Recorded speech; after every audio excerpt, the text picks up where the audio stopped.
and welcome to the Arcade Hangout, episode number 57. I am Mark Whip, one of your hosts for this evening's entertainment. We are a bunch of arcade collectors who like to meet once a week and talk about our hobby of arcade collecting. We're going to go around the room, get everybody to introduce themselves, and when they do that, they're also going to try to answer tonight's question, which is, what is your favorite non-standard controller-controlled game? So basically not a joystick and buttons. What's your favorite game outside of that kind of standardized setup? So since someone wanted to get going here really quickly, that's what I get. The MAME lover who's got every fucking controller under the sun on that MAME machine of his, he should have a really easy answer for this. So let's go to Mr. Mock. Okay, well, can I say Tron, or is that joystick and buttons, sort of? Because it has that's joystick and buttons. That's joystick and buttons. Joystick. Yeah. All right. How about is Assault also joystick and buttons? No, Assault's good. Because that's like pretty custom. Because you got to have the triggers, right? Yeah, you got to have triggers. Well, okay, I forget that. I'll put in. Well, how about like Akari Warriors? Can you say that? Because it's the joystick buttons, but it has a rotating joystick. that is not your standard type of joystick, though. Yeah. Just to make it end, we'll say okay. Yes. Before you name every weird control. that actually includes joysticks and buttons. Yes. Yeah. Are you talking more like the 720 or Paperboy or stuff like that? Any non 4 or 8 way joystick? Yeah, seriously. Right. Okay, scratch all that. Okay, I'll say Major Havoc. There, I'm done. Dedicated. Oh my obviously. god. Yeah. Yes, with the spinner. With a spinner. Totally unique. Not the spinner. The what's roller. Yeah, the roller. The roller. Yeah. I think spinner is. I don't like the spinner. I know some people like it better. Oh well, yeah, but I'm thinking it's more. Spinners is so close to the joystick, but although I guess it's different. I'm sorry, I won't argue. I don't know. I don't want to be like it's not in the spirit of it, but we're accepting Akari Warriors or Major Havoc. He named like 15 games. He did. And I was all over the place. I got so excited, I didn't know what to say. He's like, I don't know, pinball, everything. Yes, exactly. That's He's a plunger. Yeah, it's totally unique. It's not a single arcade game. Baby Pac-Man. Oh wait, that has a joystick. Never mind. All right, let me pass it along. Let's see, Carrie. Yes. Am I working? Yes, you are working. You're working. Yeah. Welcome, nice, Chris. awesome, shoddy connection. Chris is in the garage. In the garage. All right, I want to so see your high score table, Chris. Can we see it? Can you zoom in? I'm gonna zoom in real quick. Let's see if I can. Ah, shit! It just. All right, he's done. All right, No, no, sorry, it didn't interrupt. No, that's okay. I have my answers quick. And no presentation. Sorry. Prop cycle. Fucking love prop cycle. Yeah. I love prop cycle. It's a game I love, and you're laughing at it. I love prop cycle. How fun is it? Here's the sad story of prop cycle. So first CAX I go to, I'm like, oh my god, what's that? So play prop cycle. Super fun. I think I get to do it like maybe 3 times. Suck at it, but like totally like laughing, giggling, big smile on my face. I love this thing. Ah! So now we flash forward a year, and the next CAX, and I get Jimbo and 34K. And I'm like, okay, you guys have to do prop cycle because we all picked a game that like everybody had to do. And so I'm like, prop cycle. So I'm like, here, let me show you the sun. So I do it, and I suck at it, but have a good time, big smile on my face. And fucking Jim and Andrew both get on it, having never done it before, fucking kill my score. I'm like, must I suck at every game? At every game. Even Andrew's like, his knees are out to the ceiling, and he's like fucking killing it. Like all he needed was like another half of a second, and he would have hit the bonus round. Like, yeah, one balloon short of finishing it. Yeah, Wait, that he remembers. Could Andrew actually like lift the seat up on it or something to help him, or no? That would have been nice. No, it was like more like my knees were smashing into the handlebars. Yeah, but you still beat me by a butt ton. It was so disheartening. Like they're both killing me. I'm like, I love this game and I suck at it. So there we go. But it is absolutely hands Okay, down what my if I favorite. was to say it needs to be a classic arcade game, Carrie? And then what would you say? Akari Warriors. Time Soldiers. It's so much fun. It's so much fun. It would pain me to part with it, but anyone out there who wants to buy a Time Soldiers in his Zaxxon cabinet, I know, right? I would totally put a Prop Cycles in my garage somewhere. Oh, yeah, right? It's a really fun game. That is fun. Yeah. It's fun to I did watch not people expect play it to be nearly as much fun as it was. Yay, It feels like you're flying. mission accomplished. How about the prop cycle that powers the pinball machine? Would you want that one in your place? Is that the one by Tiggy, who's just like his avatar is just like paddling like crazy? On the Right. Here, Yeah. here you go. Here's a picture of Andrew playing prop cycle. Oh, geez. Oh, that's right. All right, let me share this. Oh my god. I make it look like a toy. It kind of is. You're like a bully at one of those like little rocking horse kiddie rides that you put a quarter in. For some reason, I can't see things on Photo Bucket tonight. Oh. Oh, well, that's Can I download it and see if I can? Yeah, maybe I can just download it. I think. Oh. there you go. It's not that great. All right. Back of my head. The front so much better. I'm pretty sure that's Carrie leaning on the rails behind him, like she's so into it. I think I was riveted. I was totally fucking riveted. So this is how the game's supposed to be played. It makes me. Yep. Right. It's like hitting his hands. You're like planning to like kick him off that thing because he's doing too well. Pretty But much. you can see there, like damn it. I have to use like the instep of my feet. Yeah, because your feet Because on my angle. knees are so far out. That was like you on, was it Space Harrier at Brofest? Yeah, Space Harrier. That's right. That Yeah. was I gave Right? Space Harrier wings. It gives me wings.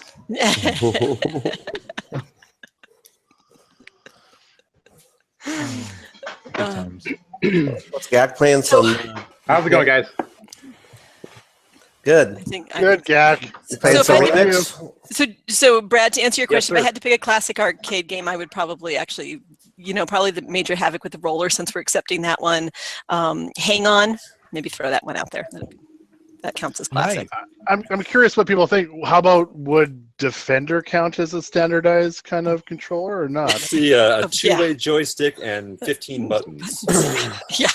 A lot of buttons. Switches. One And it's only joystick. it's only a two-way joystick. It's not your 4 or 8-way joystick. Yep. Yeah, but then you'd accept Galaxian.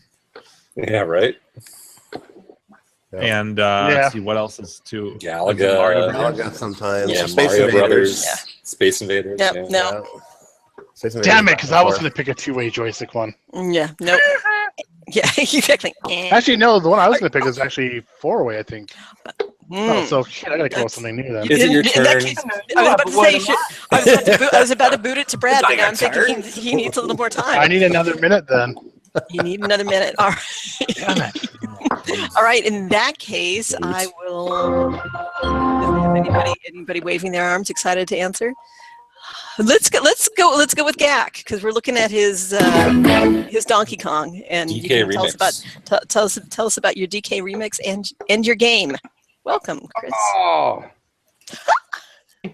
Yes. Yep. is my microphone working? Yep. You can Yes. see and hear All right. you.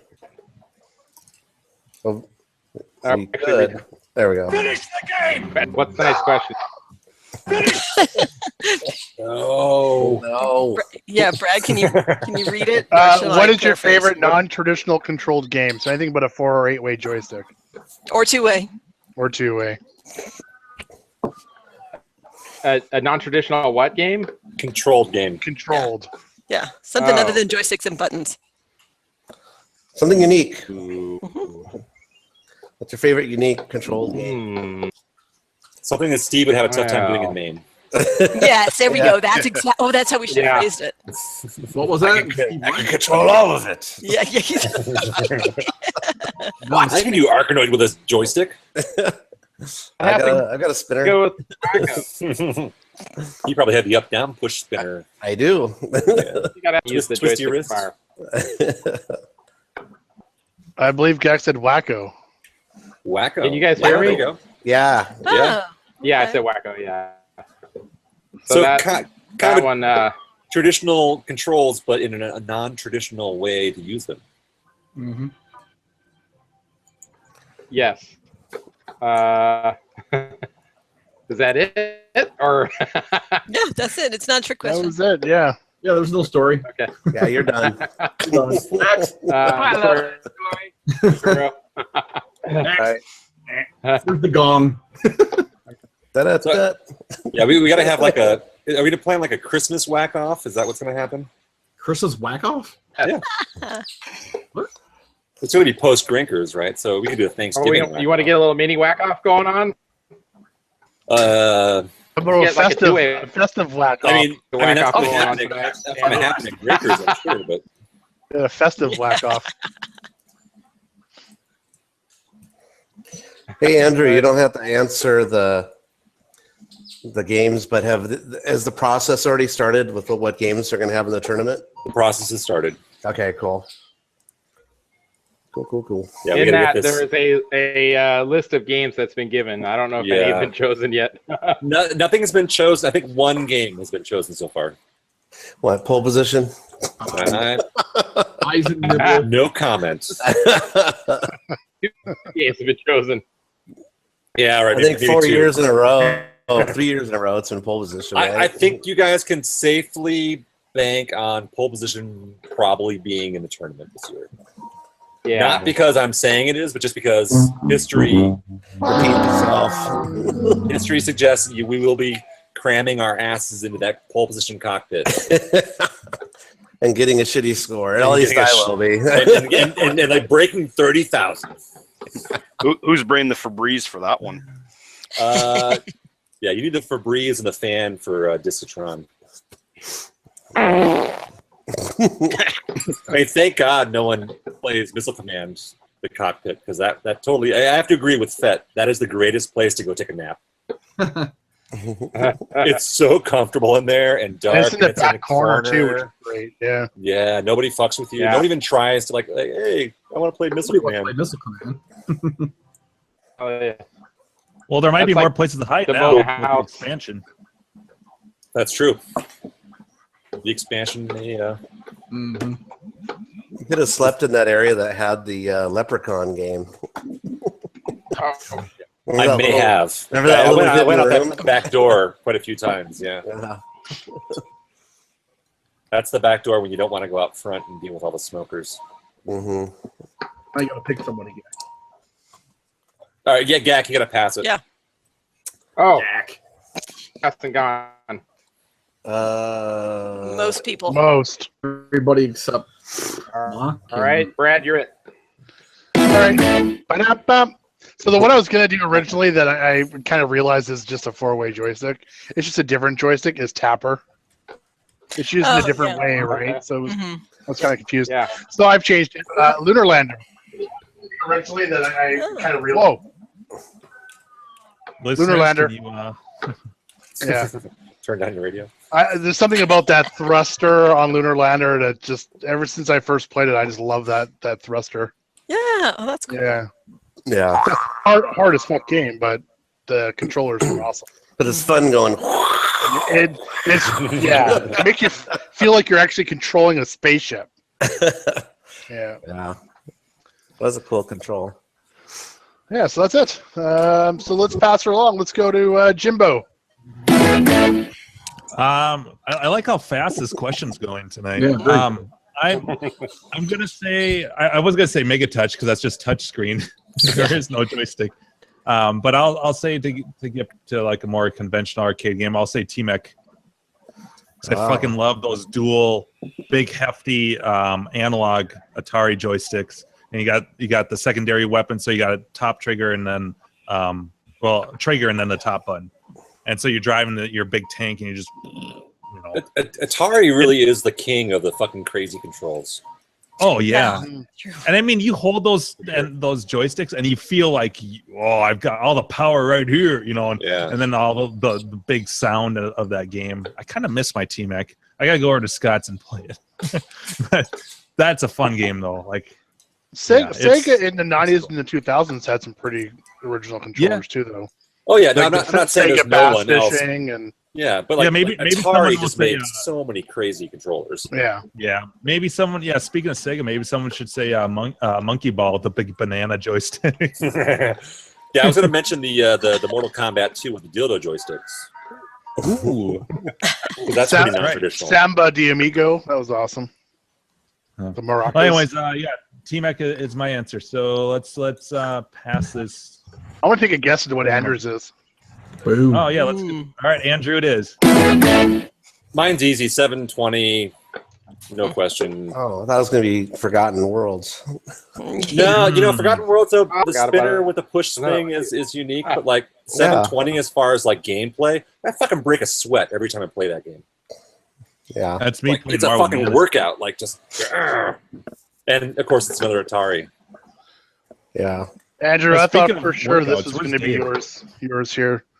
Gotcha. Gotcha. The breast controllers. Yeah, the boob, the amazing transparent skirt and Yeah. thigh. Of Yeah. that Yeah, that's really strange. Yeah. Well, her neck too. Wait, Her stop her talking. neck Let's is- see her neck again.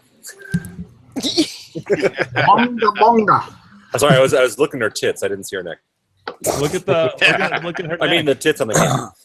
Oh, you can see the cabinet. Yeah. They did some weird, Terrible. mediocre photographic she was fakery. she cut was off an your brother's afterthought. Yeah, nice. They probably used the double exposure technique. And Yeah, it does look like he's basically mounting the actual gotcha game itself if he took her out of there. Yeah, it's true.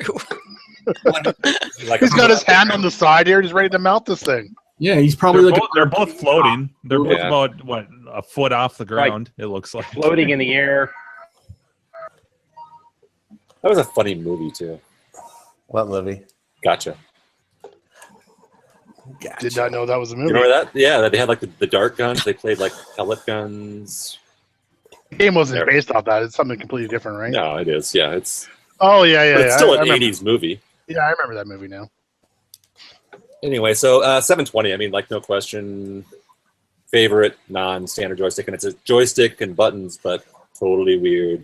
Man, you No let other me down, Andrew. We would have lost at the Newlywed Game. That sucks. However that Sorry, Steve. I'll buy you a drink at Drinkers. All right. It's every time I hear someone say like, yeah, that's right, cool. I'll buy you a drink at Drinkers. It's like, whoa, slow down there, big money.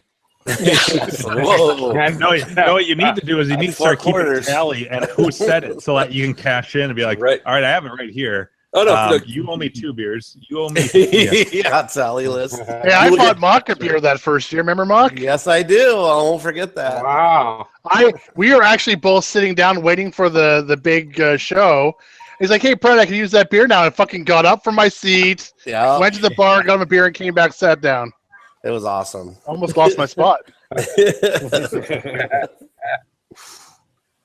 Yep, I do remember that. I enjoyed it. Oh, the Boonga Boonga. Is that what you're looking for, Gleek? No, Yeah. I just thought that's not my pick though. No, That's not one game I talked about where you shove I've your never finger up seen- someone's butt and their face goes, I've whoa. seen on. it exists, but I've never seen It's that. on YouTube if you want to see it. Japanese game. all right, Gleek. All right, I'm up. Well, I was gonna pick the obvious that no one said yet is Guitar Hero, but that's not my pick. World Series Come on, baby. from Cinematronics in 1984. That one with this bat that has the spring-loaded The bat on it. spring. Yeah. Always played that, Yeah. and the whole Wow. like it saves your stats and everything when you log in with your password. Oh, that controller like intimidated me. Oh no, that was I was fun. like, how do I do this? Yeah, It was a it's timing confusing. thing, right? It was What's just a that? timing thing. Yeah, it's time. It's a great game. It's like a sideways joystick, but it was like on a spring, right? It was a bat, right? Yeah, bat and pitching. It was like a thin joystick, though. It was like almost like a Nintendo, one of the PlayStation PlayChoice 10 countertop joysticks. Yeah, those little tiny thin joysticks. Yeah, correct. Yeah, there you go. Goofy contraption. Yeah. It is. You'd think they'd put it the other way so the other player can't see like what you're doing, though, right? Oh, Isn't it a 2-player game? Yeah, it's you can play single player too against a computer. No, but I mean, like if you're if you're up to bat or you're pitching, right? Because that's what it's used for pitching, right?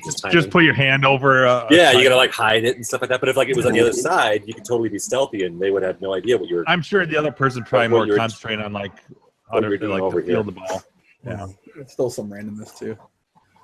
So everybody went now. See Bart win, I think. Not yet. Nope. There you go. It's all you. Track and field. Did anybody take Paperboy? I was actually going to go with Starship 1 because it has the full flight yoke. Oh yeah, it could have been Space Encounter too. Same thing. Did anybody say Paperboy? No. Well, I mean, sort of like Gleek kind of like blurted that out at the beginning. Yeah, I fucking spoiled it. It said 722, but that was my. I mean, no one said Star Wars. That's another flight yoke. Does the Starship 1? Does it actually go in and out as well? Chris? Go, up, down, left, and right. It doesn't go in. Okay, yeah, because the Space Encounters one goes in and out too, which is actually pretty cool. Yeah, if the yoke assembly went in, it would take out the tube of the neck for the tube. That's what she said. Because the monitor is below. Like if you were to put a rod straight through the steering column when it's fully up, that's where the yoke is because it shines up at a half silver mirror. Yeah. Because there's a black light behind the marquee that shines UVB light onto the monitor and creates the illusion of bluish hue, I guess. And once I fix this, I'll be able to see it. So nobody said it, but would Thayer's Quest qualify? It's like a keyboard. Yeah, that was just a keyboard. Like Atari 400 membrane. Yep. There you go. Another confusing game. Yeah, I didn't like it. The keyboard was cool, but it's like a computer. The controls what scared everybody away. Nobody liked it. Killed that game. Yep. It's like Space War too. The same thing, right? It has like that keyboard kind of interface and so many buttons. What about Space Zap with those 4 buttons? That was kind of neat too. Well, they're just buttons, though. Yeah, that's true. It's like Simon. Otherwise, I would have picked that. You would have picked it. Yeah. I see. Chris, what's your score? 46,600. Can you hear me? Yep. Don't choke. I can't tell if you guys can hear me. You son of a bitch. I can't believe you got that one. You did this? Did this one scare you at all, Andrew? I've done this one a few times, yeah. There's a couple different variations of it, too. First time. I get fucked on this one pretty easily because, like, they go crazy and they bunch up in weird ways. So that one's a hit or miss. I mean, the Pie Factories, all the Pie Factory levels are really hit and miss. Yeah. Well, you know what? You know what? Nobody picked. That is quite unique, I think. Computer space. Right? But it's all just buttons, right? It's just buttons. Was I the last one, or is there someone else has to go? Everybody went. Everyone? Okay. Ooh, nice, Chris. That was well done. Lucky, man. That was fucking awesome. You're choppy as shit. Like I can just barely see your screen. Like I'm only seeing nice like and pixelated. Yeah, but that was a good move. Actually, the next version of this level, where they force you to go all the way to the right, is one fucks me up every time. Yes. That one's brutal. Exactly what you're talking about. I used to think this one's hard, but this one's actually pretty easy. I haven't seen this one. Yeah, it's not too bad. Of course, I'm going to get killed. Wow. Yeah, you're doing it differently than I do, definitely.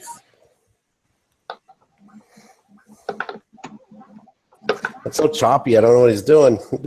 I know. It's like a I have slideshow. terrible internet out here. We hear you just fine. It's the video's choppy.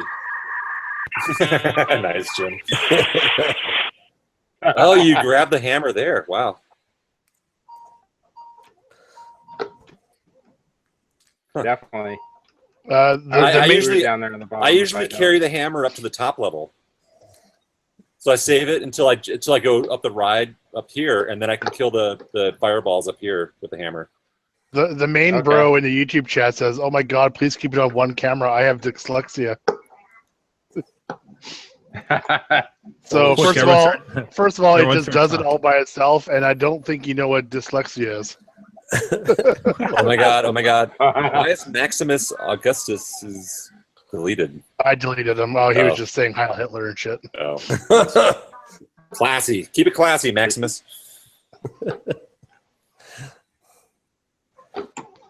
Oh shit! All right. Well, did anybody do anything else today? We don't need to. We've seen that game before, haven't we? We got a game. I just want to see Gak's score. Gak has got me beat by like 10,000 points right now in fucking remix. You guys saw it in the chat. I already kind of like showed you what I got, but it's pretty cool and rare. Well, tell us what you got. The folks don't know. Yeah. Well, this was not everybody is on our chat either. So I'm the Gleek and Clav. Hello, everybody. So this game obviously isn't listed on Clav or Craigslist or all the YouTube channels. So that's usually when you get the good ones that aren't, advertised for sale. So I've been looking for one for a while. There was one for sale by Brofest Land out in Laconia. Didn't get it. Oh. So one came up kind of locally here in Michigan, and I seized the opportunity to grab it, and it's in pretty good condition. It works. Everything's original, and the game is called Blueprint. A lot of people don't know that game because it wasn't very popular. A rare one. That's a rare one. It wasn't popular, but I grew up with it on my Commodore 64, and I played it a lot. I don't even think I played it in arcade. So it's just cool having one finally. Yeah, there you go. So obviously it's a little dirty. Isn't Blueprint the one that's same as Make Tracks? What? Is it the same as Make Tracks, or there's one that's like this one? No. That's the only monster's one. Ollie or something like that. Ollie something. I forgot what the name of it is. Blueprint was one that a lot of those came out of the Triumph Travelers Warehouse here. I saw a lot of blueprints, and there was Blueprint cabarets I could have gotten as well. Well, I never see them on Craigslist. That was back before I realized that it was a decent game or a rare game. Ollie Ogre. That's actually kind of fun. Well, what do you call it? Fun Spot was selling a Blueprint on an auction for some kind of charity, and it was on eBay. I think it was, I don't forget what it sold for, but you have to pick it up within a week, and obviously I couldn't do that, so I passed on it. That's another rare game. There you go.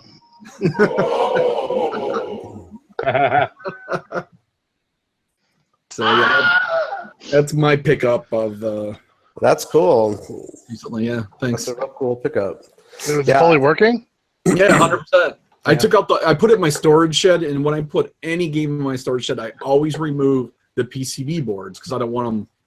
It's not weather controlled. So I pull all the boards, and I've never seen a Blueprint PCB board. It's really unique. It's not like anything else.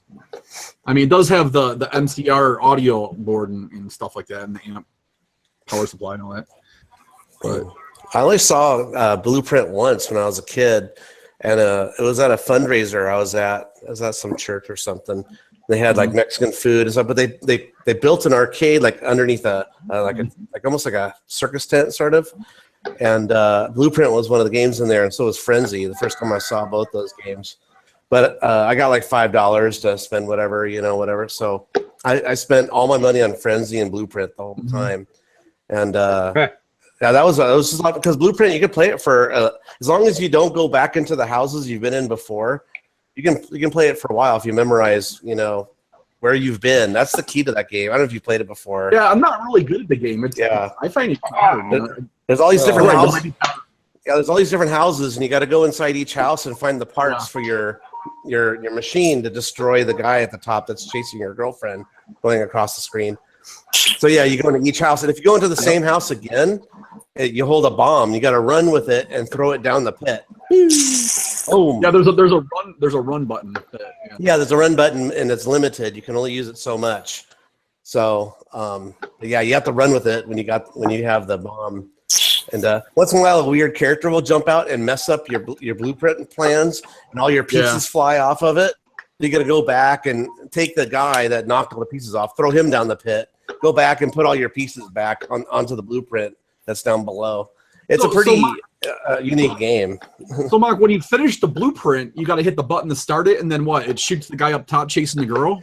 Yeah, it shoots balls. It'll shoot one ball really strong and the second ball really weak, and it doesn't even reach the top usually. So it's like dun dun dun dun. So you got to move it back and forth to aim it so it's going to time perfectly to hit the guy that's chasing the girl.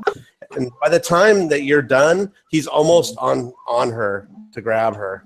Yeah. So yeah, it's intense, and about the third level it gets really hard. So, but yeah, that's a fun one if you guys have ever played it. This level, Gak, that's fucking brutal. The way that set us up. Yes.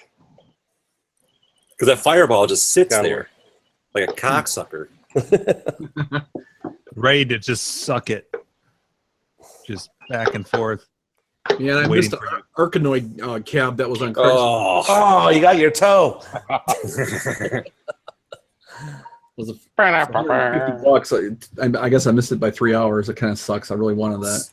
So your 151 score, Gak, what level was that on? Was that level 5 or 6, or I mean, how far did you make it in the game? Yeah. Blip. I can't even hear him. Attention, I was Ribbit? just like, Did you get all that? yeah. Can you write it out and hold it up to the screen?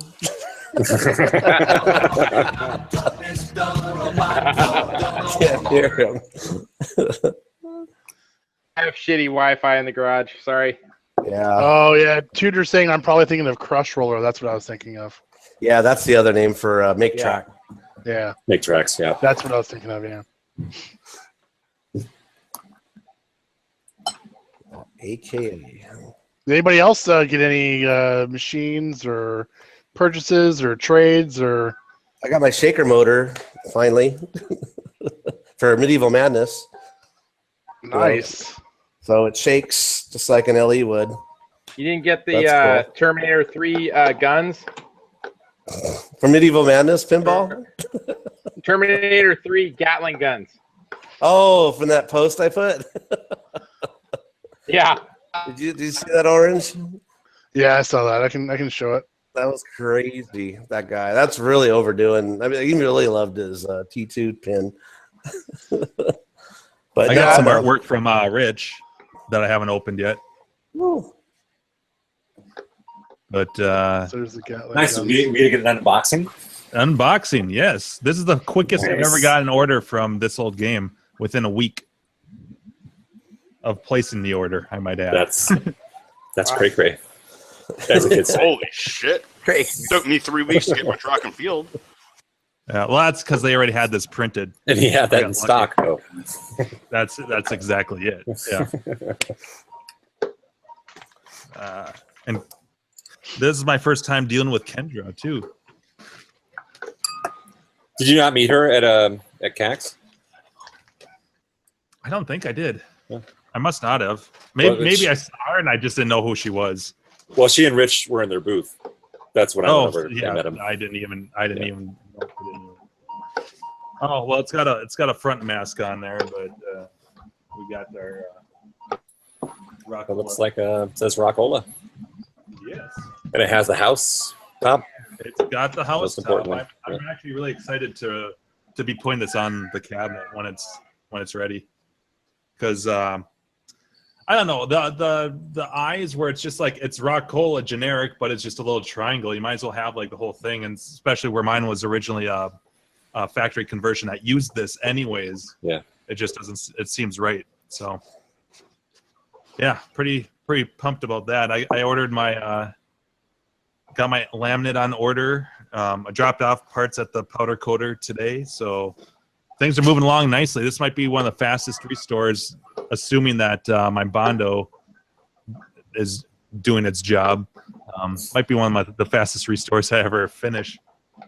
And it's not. I'm not as meticulous as like Marble Man is. Plus, I'm doing laminate, so it doesn't say goodbye to all of the hours of standing, getting a glass smooth for vinyl. Right. Yeah. That's amazing. Like, what did you say? Was it 20 or 30 different places you checked for the powder coating? Yeah, originally. I can't believe there's that many places in town that do it. Twin Cities is a big area here. Yeah. What? Yeah. I mean, obviously. And then like Sean goes to a guy in St. The All Pro powder coating in St. Cloud, which is about an hour away from me. That's where I grew up, and I actually looked there until I found two other places that were cheaper, and that was it. So out of the, like, when I was looking for a powder coater for the red tent, I had detailed pictures with dimensions. So I emailed a lot of these places, and I had ranges from about 200. I think mine came to 225, all the way up to well over $1,000. Wow. It's a crazy, like, it's such a wide range. And then even, okay, so yesterday I was going to drop off my parts to have them powder coated at the same shop where I had my red tent done.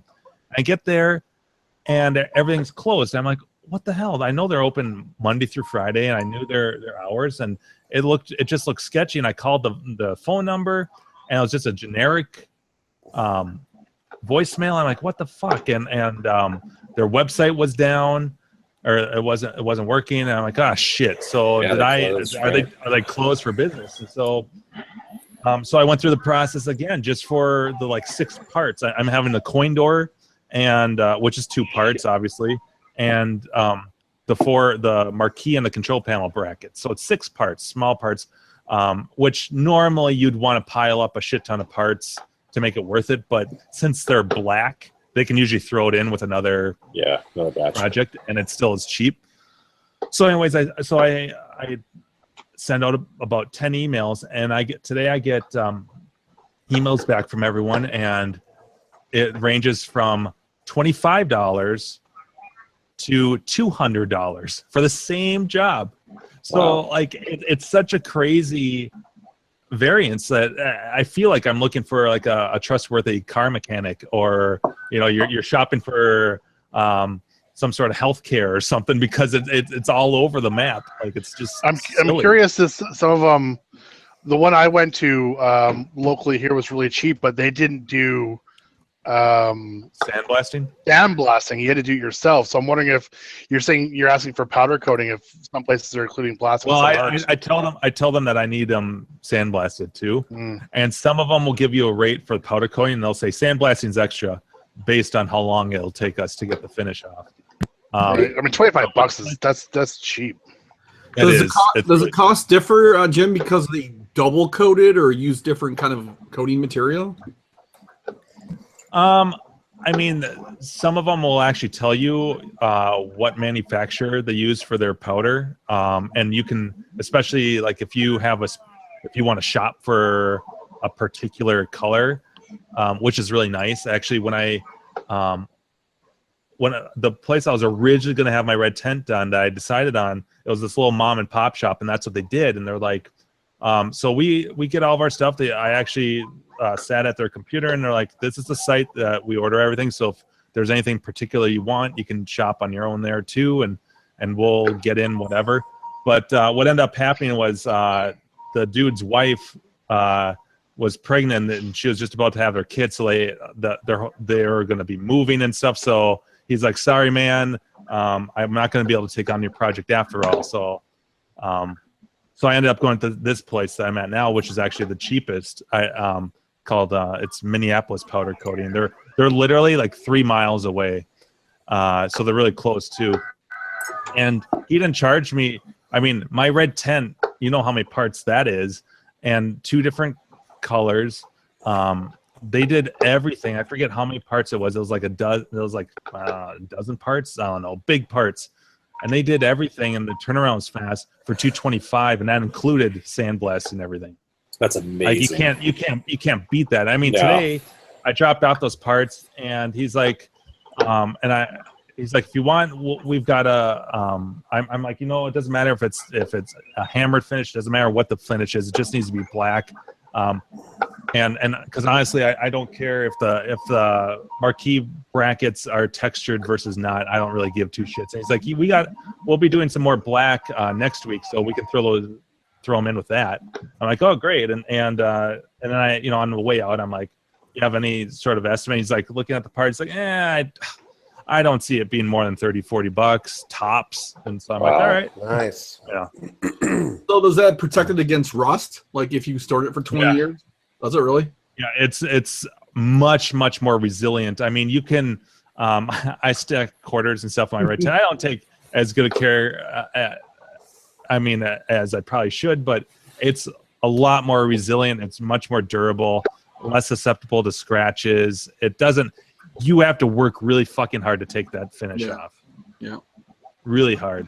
I mean, if I was going to paint it like Andrew did, I would have done it the same way that he went. I mean, it's one stage, it's baked on, particles, so to speak. But with paint, you need to put that clear coat or whatever on. That's the protection. So. Yeah, no, I mean, honestly, like for the money you spent and the quality of the finish and everything, there's no way. Like I would fucking powder coat mine as well. That's why, like when I'm doing this, I'm like, God, just for if I'm spending $25-$30 to have someone do everything for me with a way better finish, like it's like a no-brainer versus plus I'm lazy. That's ultimate lazy man, and you get an awesome finish. Yeah, and you don't have to fucking sand anything. Yeah. I mean, that's huge too. What did you do to your comp event stuff, Jim? Did you also blast those and redo them white or what? Those I actually sanded myself, and then I painted them and clear coated them. Yeah. I'm so glad you at least had to go through that once. Oh, I've had to go through that. Sorry. Yeah, no shit. Actually, I'm going to be spraying my cabinet out on the balcony, which will be entertaining. But I mean, after doing Marble Madness, I'm so excited to be doing laminate on this. And the laminate's not that bad, but it is still pricey. I was kind of surprised. Like, I got vertical grade. I got the designer white. It's the same shade of white that John used on his jump bug. But I went with the gloss because the gloss looks fucking awesome. But it's not cheap. It's like $65 a sheet. I mean, I guess it's not that bad, but you figure, okay, well, now you've got $130, $140 for just the sides, so paint obviously is cheaper, but it's a lot less hassle. So again, it's kind of like powder coating. It comes down to less hassle, less time, and less headaches. And what's that worth to you? Gak, your high score table looks exactly like mine. Yeah. It's all 100,000. One good score, the rest are shitty. And then the rest of them are all hundreds. Yep. That's kind of like my Arkanoid scores. I have like, if assuming that they're still saved, they should be because it's at my buddy's house. And last time I was there, they were still saved. But it'd be like 1.2 million, 1 million, 900,000, and then it'd be like 600,000, 400,000, 200. You always have like those breakthrough games, but they don't always. That's not the average. Yeah, it's like you get like double your best score, but it's like all your rest of your scores are like 100,000, but then you're like one good score is like 200,000. Oh yeah. So Chuck is asking in the chat, are you recording your restoration of the eyes? I am not. I want to get this done really fast and I'm taking pictures along the way, but the doing videos, especially where I'm not using a point and shoot camera, I have to set up my shots, I have to add lights and stuff. Adds so much time. I mean, it basically doubles the restoration because you're thinking about that too, and thinking about what you're saying, and so you have to take more time. You have to take more time just in the restoration by itself because you're a lot more conscious of what you're doing. So I want to get this done. Do you think John really lights his scenes up and takes the time No. to... Well, but he uses a point and shoot, basically. That's what I'm saying. Like he uses a point and shoot camera with a light attached to it. Yeah. And you can hold it with one hand. Just I'm setting stuff up on tripods, manual focus.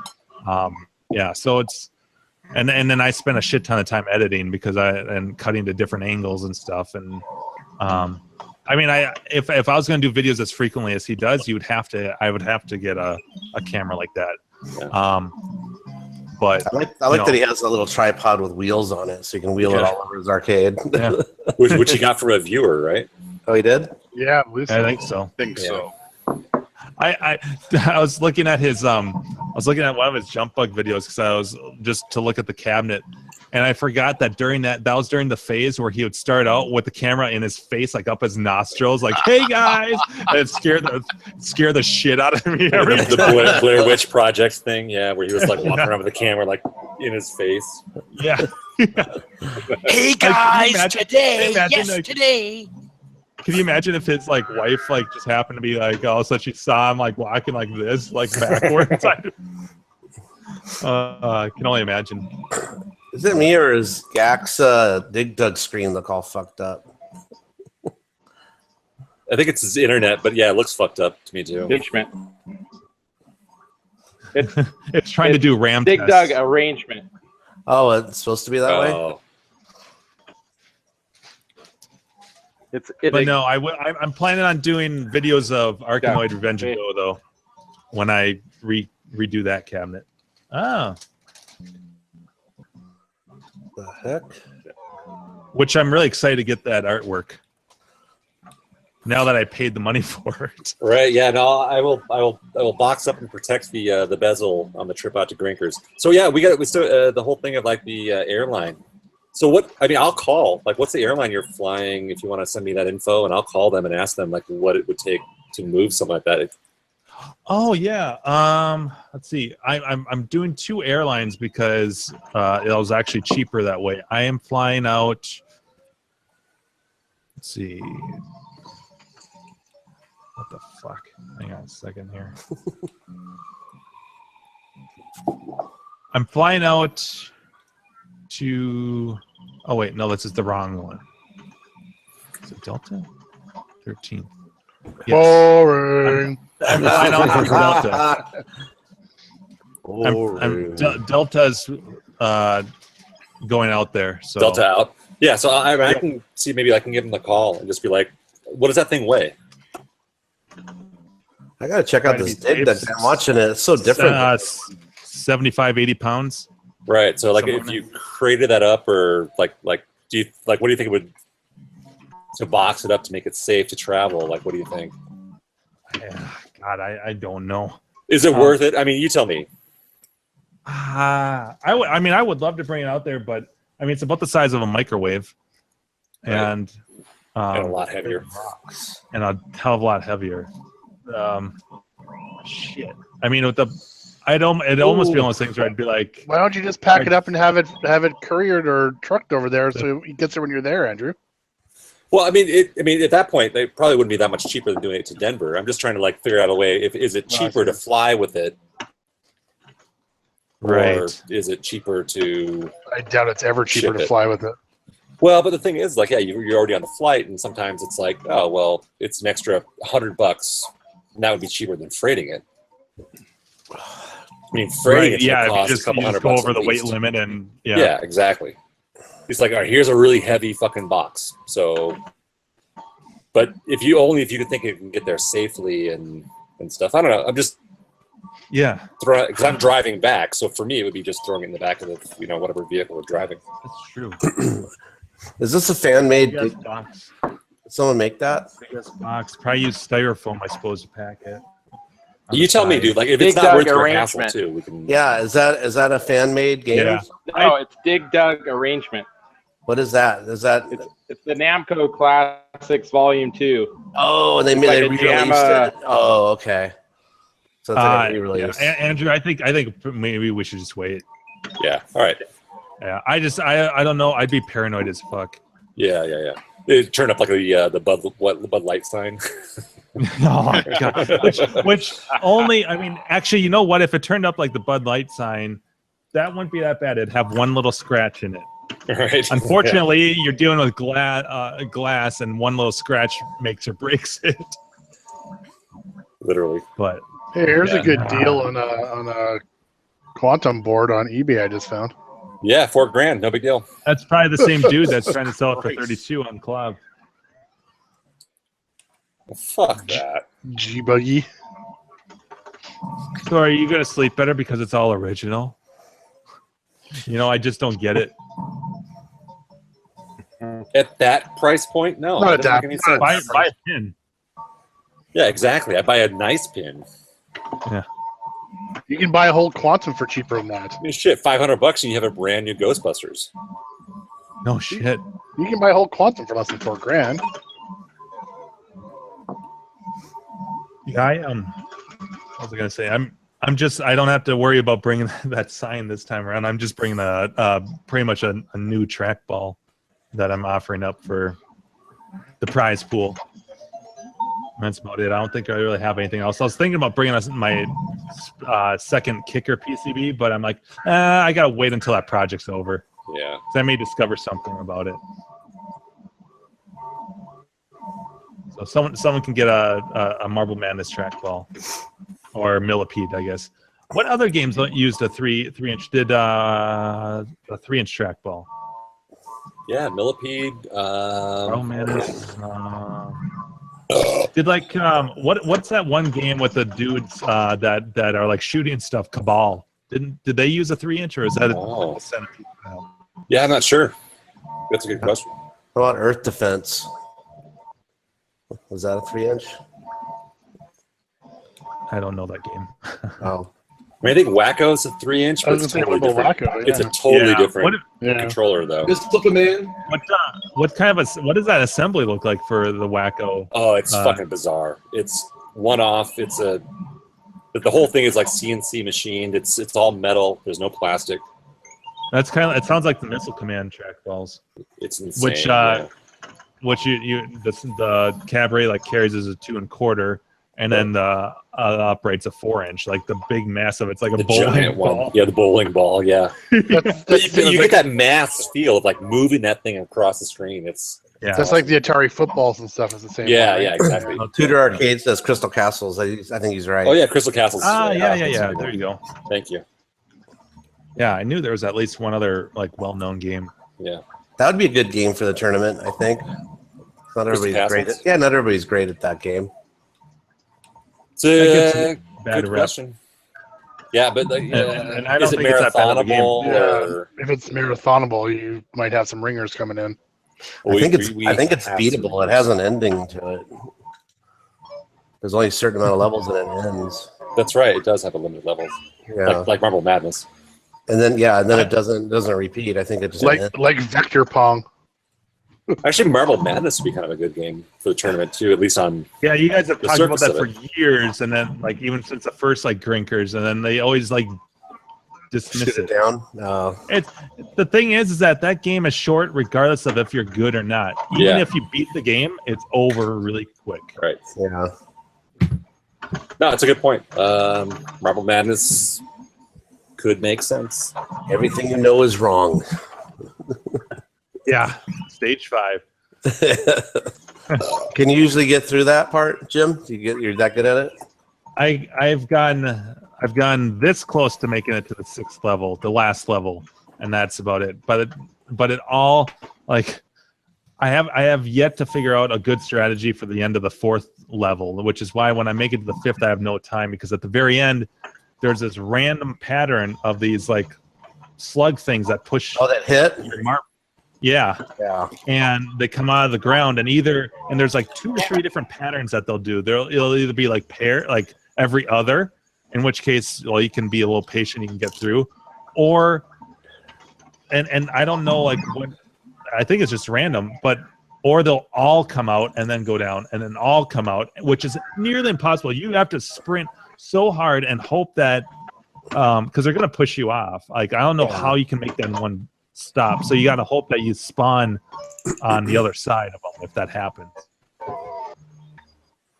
The other pattern is they'll do one, and then the next sequential one will go, and then the next sequential, and that's the easiest way to get through there. But yeah, but you got to get through with enough time to finish the next level. Yeah, and granted, on stage 5, there's a brief spot. There's a little platform. And there's these little tiny enemies, and if you run them over, you gain like 2 or 3 seconds of time for each one. But then it becomes a gamble because they're hard to hit. So if you spend too much time, are you just is it all moot point to even go after it? You break it even, right. So it's tough, but I came reward. The closest I came, to being stage 5 is I got all the way to the top, and it was the first time I got up there, and I realized that the gate, the gate was on the other side. I'm like, where is it? And it was down in this other corner, and I'm like, fuck. If I'd known that, if you don't know where to go, too, that's a big deal. Yeah. And it's such a hard adjustment, like even knowing that everything's reversed, because basically you're going up and the gravity is basically reversed, and so like ramps going up, you're treating them as if you're coming down them, so you're kind of reverse backpedaling. It's still a hard adjustment. And you've never finished that game? Nope. No, I've never gotten to the 6th level. I've come close, and that's the last level, and that level's fucked because you've got blocks that disappear and platforms that you have to, so it's a tough game. I haven't put enough time into it, but you're right. That's a great fucking tournament game, because like it does have an end. You can't marathon it. It's hard as fuck, which is a great tournament game. And if Clint doesn't think it's hard enough, he can fucking jack the settings up so that it's ridiculous, and he will. He will. He does.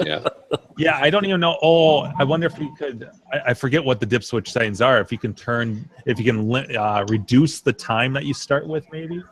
That would be. I don't even know what the dip switches are for that game because I've never changed them other than the default. Yeah, that cracks me up that he even had to turn up the difficulty on Tucumcadum or whatever it is, where you only get one Tucumcadum. That's it. He basically like one zap per level, one flash. That game is one flash for the whole fucking credit. The game's so fucking hard. You're supposed to get one per level, and he get 1 per credit. Yeah. Like, oh my god. That game is super brutal. Super Pac-Man was. Oh yeah, he jacked up Super Pac-Man. It felt harder. Yeah, it was way harder. Let's see what he does this year. Clint's an asshole. Fucker. I mean, he's a lovable asshole, but he's an asshole. Yeah. Tell John and those guys to put eyes back in the tournament. Yeah, unfortunately, that's never gonna. If Rastan, eyes, they're never gonna make it. Did you see Grinker's post today? It said, let me read it to you. On Facebook, it said Jungle Hunt or eyes. And I wrote, if it was Jim Bodini, it'd be eyes. For what was he posting about? Just like a placement of a game, or for the tournament? Which one to play? That's all. Oh, nice. For himself, yeah. I need a beer. Holy shit! It's only 9:30. I know. Holy God! It's 11:30 already. So we have almost 100 people going to Grinkers this year. That's pretty good. Well, registered anyway. Pre-reg, yeah. Last year, wasn't it like 70 or something? Yeah. Last year. Something like that. So I can pull up the fucking spreadsheet. So it's more, but not crazy more. I don't know. We'll see. And like a bunch of people don't show up, even though they say they can or will. So, and then a bunch of people will like register at the event too. So we just never know. Which makes me wonder if he was doing his show on a regular basis and stuff. If it would have been more people, I don't know. I mean, frankly, between you guys and the rest of the internet, the 3 people who are watching, I don't want it to get much bigger than it is. I think that the size it was last year was like great. Yeah. I think Grinkers definitely has an upper limit to the number of people who can be there and have it be fun. And there's a point there where it'll just turn into a fucking Be too many people. just too many people, too crowded. Well, it's expanded a little bit, so there is a little bit more room. I mean, yeah, there's more of a footprint now, but like still, it's like I want to hang out with you guys. And, Yeah. Yeah. You know, it changes it when there's too many people there. Yeah. I don't want to wait an hour for my pickle sandwich. That's right. Yeah, I want that shit in 3 minutes, like I'm used to.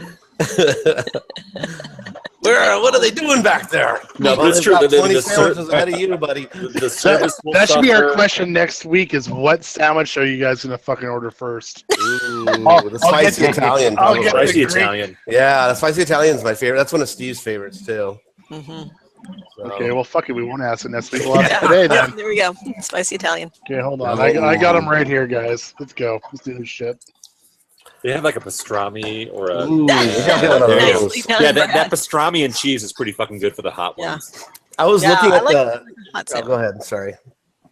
No, I was- no, On Ooh, the, I don't think I've ever done the pastrami turkey and cheese. The 15. How much do I number normally get? 15. Oh, yeah. I think I saw pastrami and cheese. Like, fuck yeah, give me pastrami. so Yeah, I think I always get the spicy Italian as well. Yeah. I was looking at my old photos from last year on that I posted on Clav, and I forgotten that hey, Keith Dave. and Jeff C were sitting together, There's And- my Marvel Madness buddy. and Jeff C was so drunk that he ordered 2 sandwiches and he didn't even know it. So 2 sandwiches arrived. He's all, "What? We're gonna eat all this." I'll just eat them both." Then I think he gave the other one to Keith, but it was pretty funny. He orders 2. That's how drunk he got. It's like, oh, bummer. It's like, here's instead of like $2, it's $4. I'm like, no, Yeah. It's Right. ridiculous. for a huge sandwich. Yeah.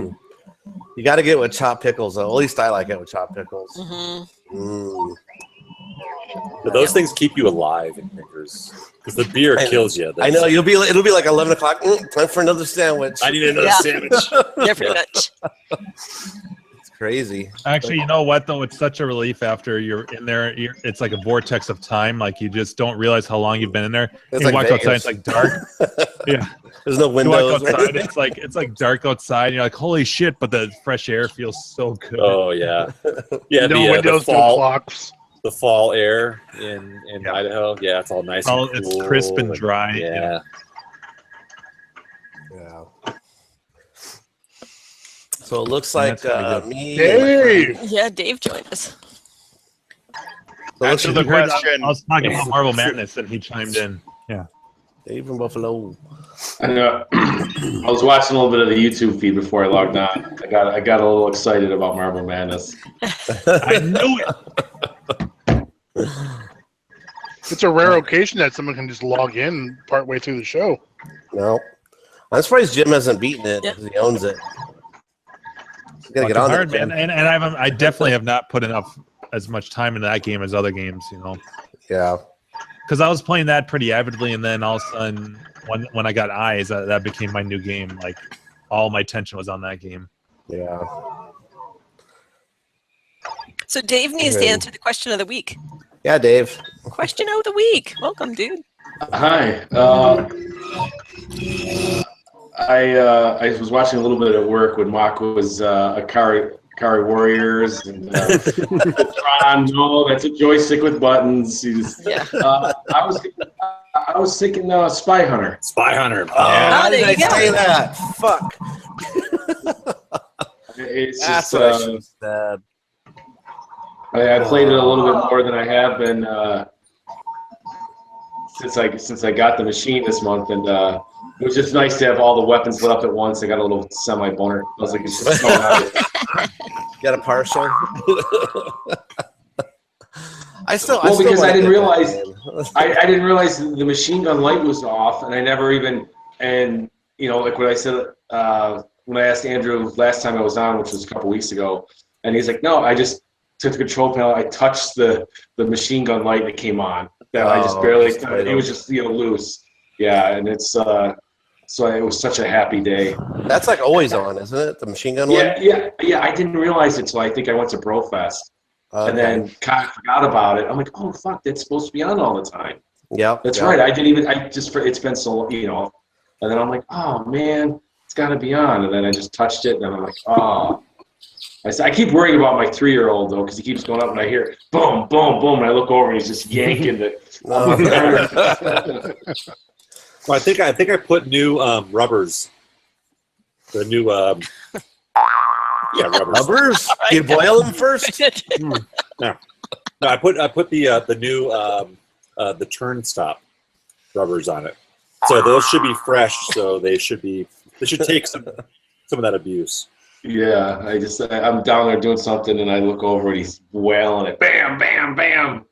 I'm like, oh no. The good news is it's designed to take that, and that all the controls in that thing have been rebuilt, so it should be good. Yeah. And then the lights help too, because it's like the weapons van will blink if it's time to start pushing that button. So you got to watch for stuff like that. The weapons van button doesn't do anything. It's totally a. Is it just? It doesn't probably doesn't even have a wire to it. It lights up. It's the start switch, I think. But in the game, the weapons van button doesn't do anything. It really doesn't? No. Oh, they faked us out. You just pissed on my parade. It blinks. It blinks to let you know that there's a weapons van who's available for you. If you slow down or speed up. But that doesn't call it up to drive but up. But the button itself doesn't actually call it at all. Oh man, I didn't know that. I wish you didn't tell me that. That's like finding out Santa Claus isn't real. Sorry. Hey, kids could be watching. Santa is real. Come on. Wouldn't that be funny? Inside the controller, it's only got light wires to it. It doesn't even have like a button. It lights up, and hit it all you want, but I'm pretty sure it doesn't actually change gameplay at all. And I don't just hit it once. I got to do the little. Rail. I love it. I love it. It's the greatest button. Usually 3 times. Pretend it does something. I could be wrong, but I'm pretty sure it doesn't do anything.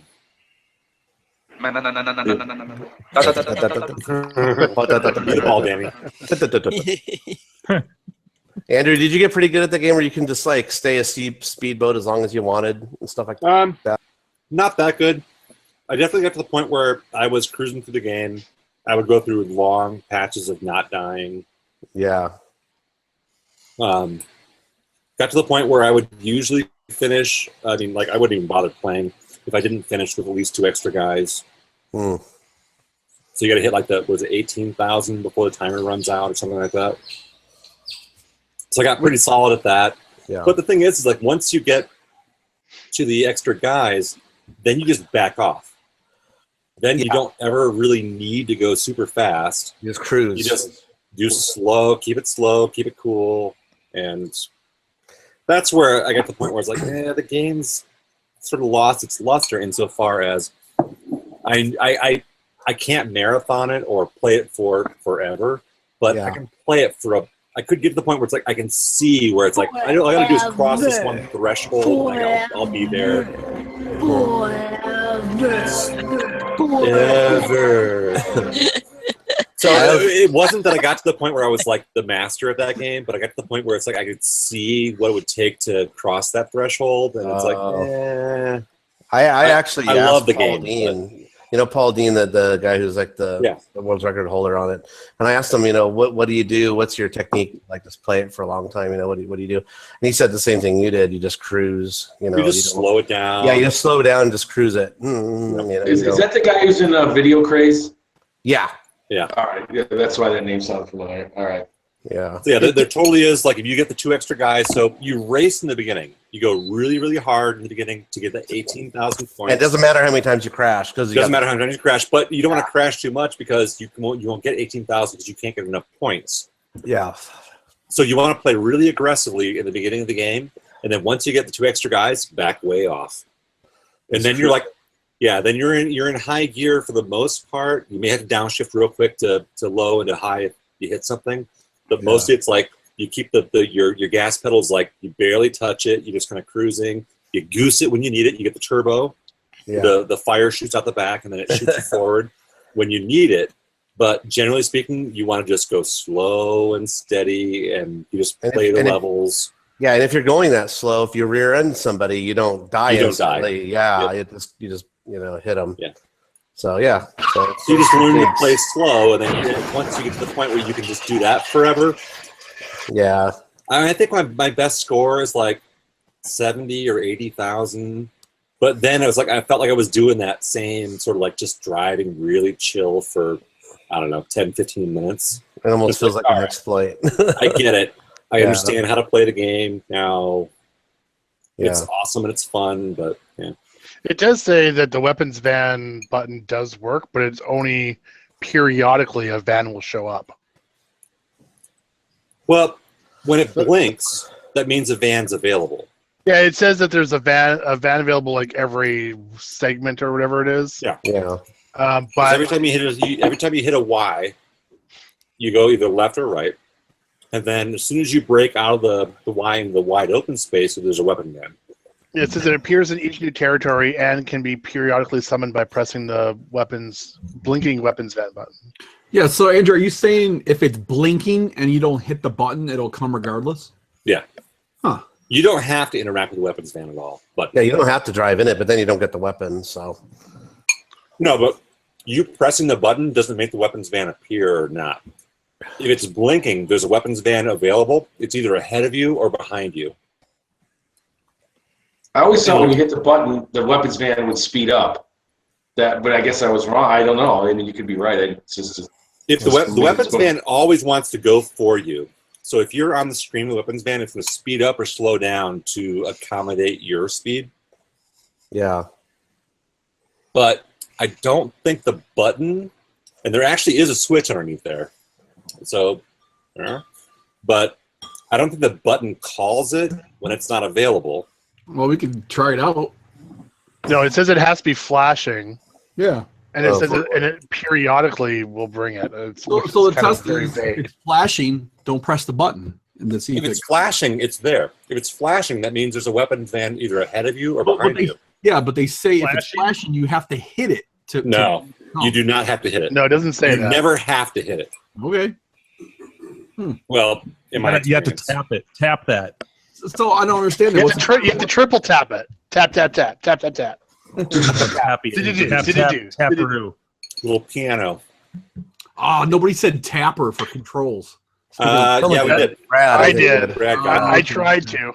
Damn you guys. Tried to.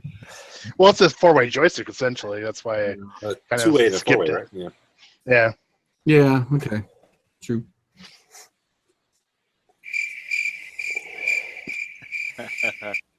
Boring. So, Chris.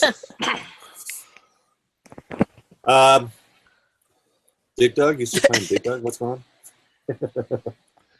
I want to know. I want to hear from Dave if his cousin Brian is any closer to making his way to Idaho or not. I don't think so. I think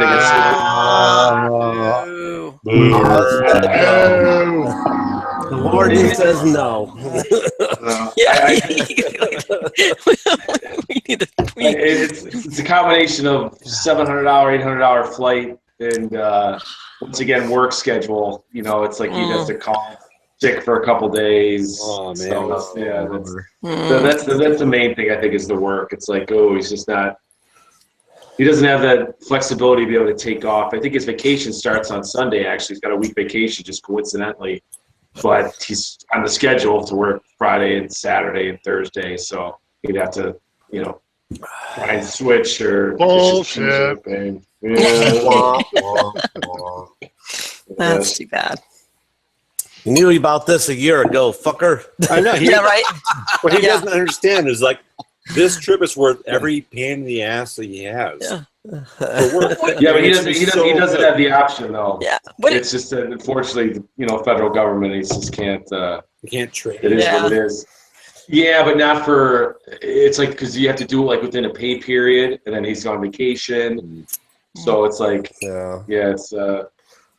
it's difficult. They don't know until the last minute. Sometimes I think if he can request a day off, he's going to for sure get it. If it's not, a set block vacation. Just tell all the Canadians to stop coming down across that border. Damn it. Right. Well, yeah. It's always busy. Or we'll put a wall there. Yeah, there we go. That's a good idea. Canada will fucking pay for it. Yeah, And you're going to pay bet. for it, buddy. Dave, what about an emergency backup relative? You have your brother Glenn and I do have Glenn, but I do have a backup relative who actually works for Delta, and my other cousin, and he lives in Atlanta, and he was going to come last year, but he was sick. But once again, he's got 2 kids, and if the kids got a baseball tournament that weekend, he can't because one other kid's involved in his daughter's a swimmer. Son has they have to split, and he's got to take the kid to the Flame. Yeah, we'll see. I mean, he was supposed to come last year with me. In fact, I was planning on him sharing a room with me until the night before, and he said he was sick. So, but I was talking the whole time I was in Salt Lake, and in fact, he texted me that I got on the flight at 8:00 before I even knew, because he was looking at his computer at home that you're on the flight. They gave you a seat, and I was pumped. And I was, half in the bag at that point because I'd been drinking all day at the airport.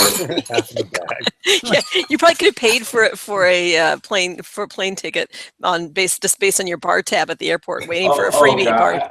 I at least spent over $100 at least just drinking there. But I was there. I went from Buffalo to Detroit. Where did I go? Did I go to Detroit? Yes, I went Buffalo, Detroit, then Detroit to Salt Lake City. I got on both of those flights. I was pumped because they were full. When I get to Salt Lake City, then it just kept. I didn't get on it. It was like 11 a.m. And I kept saying, every time I was at the bar and my friends kept changing because everyone else is leaving. Oh my God, I got to kill this spider. There's a spider the size of the tarantula in the Brady Bunch walking in this garage. Spider stomping. Nice. Dave's going to go play spider stomping. Where's your tiki totem? Yeah. I liked his story. Was from last year. It was more like planes, trains, and automobiles.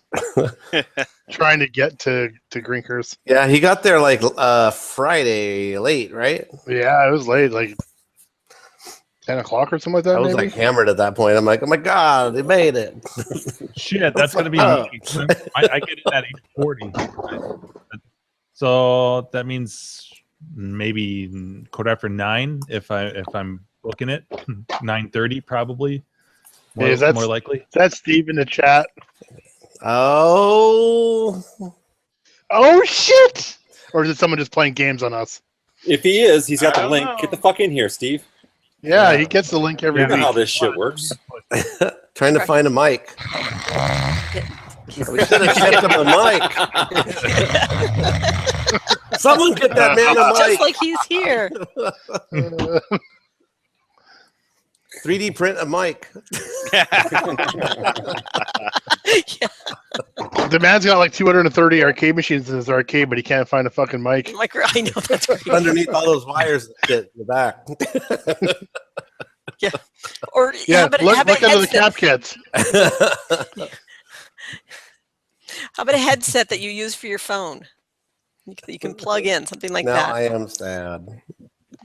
I think as a president, we should all bring him a fucking set of headphones. Right? Well, he'll end up with like a dozen headsets. Even a fucking set of like earbuds for your telephone works. It doesn't have to be anything. That is sad. Okay, we don't all have to stop talking just because he can't come in. I know, right? It's a moment of silence. It's a moment of silence. Since we were talking about joysticks and buttons and such, I will give you the follow-up to the joystick question I posed last week. Even though the answer is somewhat embarrassing, but I embarrass myself regularly. I take inspiration from John's videos. Because John so often will, like, I have said this before. I cherish the fact that he shows himself doing stupid things because it makes arcade repair so much more accessible. Makes the rest of us feel like, okay, I do stupid things and he does stupid things, so maybe I can do stupid things repairing arcade games and I'll be okay too. So last week, I swapped out those Mortal Kombat fight sticks, put on the new sticks. one of the micro switches wasn't working that had been working originally. So I had checked this is a little quick recap. I had checked the voltages, was getting 5 volts. So I was like, well, what the fuck? Andrew suggested, had a great suggestion, which was maybe it was ground. Because I had also tried a micro switch that I knew worked, and I'd moved it, and nothing. So I thought it was ground. Hey, must be ground. Messed with it, and no, didn't work. And that's what your multimeter's for, right? Ground continuity. Right. Well, and it was everything was looking good with that. Like it made I had no reason. I could not figure out why the fuck it wasn't working. And so finally I started to do various combinations of, all right, what if I take a ground from another one and move it there? And what if I move the directional wire and stick it on another one? So finally I'm like, well, fuck it. I'm going to move this directional wire and put it on another little prong. And in order to do that, I was going to have to probably clip that little plastic doohickeys, little zip ties on there. And as I'm messing with it, all of a sudden it starts to work intermittently. And so the answer to what happened, it actually was fine. It now works. It's lovely. I'm having lots of fun. What had happened is the way that they had put the wires to get to the joysticks, so you would know which ones to go where, which was delightful, is that they had actually looped over. So they ran the wires, then they for that particular one, they doubled it back over and zip tied it and then put it down so they did a little whoop and then back. And in removing it, I think I had pulled it enough that the wire had crimped enough. Yeah. So that but not so much that I lost the voltage, because it was reading fine with everything. But when I started to fuck with it a little bit, all I had to do was pull it out. And it worked. It worked just fine. So there you go. Life's lesson right there. Pull it out, carry it. It works fine. Pull it, exactly. When all else fails, pull out. But not too soon. Leave the tip. Exactly. But not too late either. Make sure that tip is tinned, though, Mark. Yeah, that's right. In the tip. And the rubber's pulled off. Yeah. And boiled. And boiled. Black Well, rubbers. that's a great success story. Yes, exactly. Jimbo was just waiting to play that sound effect. I've been waiting all night. I think something that I fucked up. Yes. So Crafty. I'm going to that live. Okay. No, I was just saying, Crafty was just telling me like his Mortal Kombat 2, which he's been playing. He's like, he just fucking hates it because it's so fucking hard. It cheats. It cheats the same way that Super Turbo Street Fighter cheats. Oh, you mean playing it? It's hard. Yeah, it reads inputs, and it's just it's fucking it's hard as fuck. It is. It's cheap. Yeah. But fun as hell when you're playing against a human being. Yes, it is. Same thing as Super Turbo. Speaking of Super Turbo, I heard Mike is Mike's coming. Yeah, Mike has confirmed. Actually, I think Mike is now my roommate. Sweet. He didn't have one, so yeah. So granted, Mike, we'll play Champion Edition. Although that was a shit ton of fun. Man, Mike? No, Lethargy. So this is the Mike that was over here at my place that got to Akuma. Oh, he's really good at Street Fighter. Super good at Street Fighter. Ridiculously, horribly, embarrassingly good at Street Fighter. Yeah. He'll make the Asian guy that came like 2 years cry. ago cry. Yeah, totally. He's so good. It's absurd. He's going to dominate. It's ridiculous. Yeah. So do not offer to play him against Street Fighter like for beers. Even though they cost $1, it still you'll lose your ass.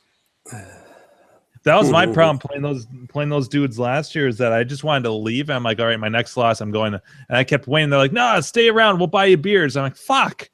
Oh yeah, no, I remember they did that to me a little bit in the beginning, like before it got heated. I think I was running it as Blanca for a while, and like the guys were like running and grabbing me beers, and I was like, oh man, but like I'm kind of done. And then the dude who jumped in and played fucking Bison, like just owned my ass. Someone jumped. I think it was Jim was playing, and somebody jumped in. some kid or something, and he just did the Bison back and forth Psycho Crusher. I thought, I was like, oh, that's so cheap. That was, I think that might have been me, because like it wasn't you. It was somebody I didn't know. I was like, and then Jim turned around, and looked at me. I went, oh, that's so cheap. It was the same thing with me though. I was like running it as Blanca for a while, and then Bison's so broken in that game, and that move does so much chip damage, and it hits on the reverse side. So like it's a broken. It's like a throw every time you just do that move, even if you block I finally figured out, like I remembered what can counter that, like what jumping Dragon Punch can, but you got to be ready for it. Well, I mean, just jumping attacks as a Blanca player. Blanca with a fierce jump fierce and jump short. Yeah. Oh. Yeah. That would counter. If you time it, you can do it around. Yeah. Roundhouse will do it as well. If you jump backwards, you can hit him. You can hit him out of it. Yeah. But it's a bitch, though. He's just doing it back and forth. He was charging it every time he went across the screen. He's charging. Yeah, he's already charging the reverse one. It was fucking lame. Kids would do that back in the day. Little kids. It was like, ha, ha, ha, ha. It's like the only move they could do. Right. I was like, ugh, I don't want to play this anymore.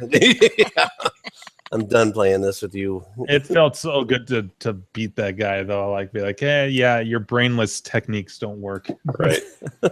Well, you're right though. Like theoretically, a Dragon Punch will break him out of it. And actually, if anyone, I would put Mike against him, and he would. Oh yeah. He would not fall for it again. No, yeah. Mike he plays. He's vicious, insofar as like he never plays down. He'll never just give you a round. He'll never play less than 100%. So he's very aggressive. He's super That's what aggressive. You want, though, to get better. You get when I'm playing against Mike for like the weekend, like it's like I get better playing Street Fighter, but like I lose almost every single round. I think I've beaten him like twice my entire life. Yeah. But you get better playing. Your timing has to be spot on. You have to read like what he's doing, and you can never jump in, and you just have to never fuck up. But no. Mike's a lot of fun. He's super great to play. Cool. All right, I get to meet him. And like theoretically, I could bring this Super Turbo. I could throw it in the van, and we could. Why not? Then we could swap it. Swap that Gamma. It would be. The thing is, though, is like he will rule everyone. But still, everybody else gets to play, a different game. What is there, Champion Edition in there or something? Champion, yeah. Yeah. So it's something different. Isn't Cammy on there and stuff? Yeah, it's everyone. See, I love Cammy. Super Turbo is the ultimate edition. Now, keep in mind though, it may benefit everyone if it is just Champion Edition, because Super Turbo is probably the game that he plays the most. That's kind of like the Cadillac of them. Yep. Going back, it took me a while to go back to Champion Edition and remember like what works and what doesn't. What doesn't? Yeah, some moves aren't there and stuff. I know. I mean, ultimately, like probably the better one would be like hyper fighting, where it's like it's all. Well, although Super Turbo, the thing is though, you can play as old Ken, you can play as any of the old characters. You have to know the special moves to do it though. And and that game is all combo based for the most part. Yeah. And and the supers. Older renditions, I think, for the average Joe are easier to pick up because that's what they're familiar with. Yeah. Bring the board. Why not? That'd be kind of cool. Yeah, I mean, theoretically, it should go into that cabinet directly. Yeah. Just plug it in. See if Steve thinks. And actually, that's Mike's board. Oh, it is? Yeah. I'm keeping it alive for him. Well, the battery charged. If Steve Arby would come on here, we could ask him if it's all right. I keep asking him. I mean, I can throw it in the van or the bus or whatever we take. And he's in the chat, Gak. He's looking for a mic. Ah, cool. So if Mike is cool with me bringing the board, I can pull it out. Again, another way that pulling it out just works. I'm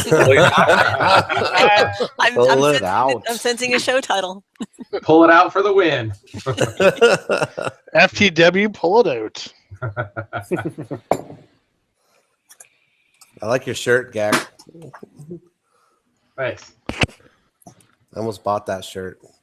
There's a new one on that 80s tees for the Star Wars Vector. Yeah.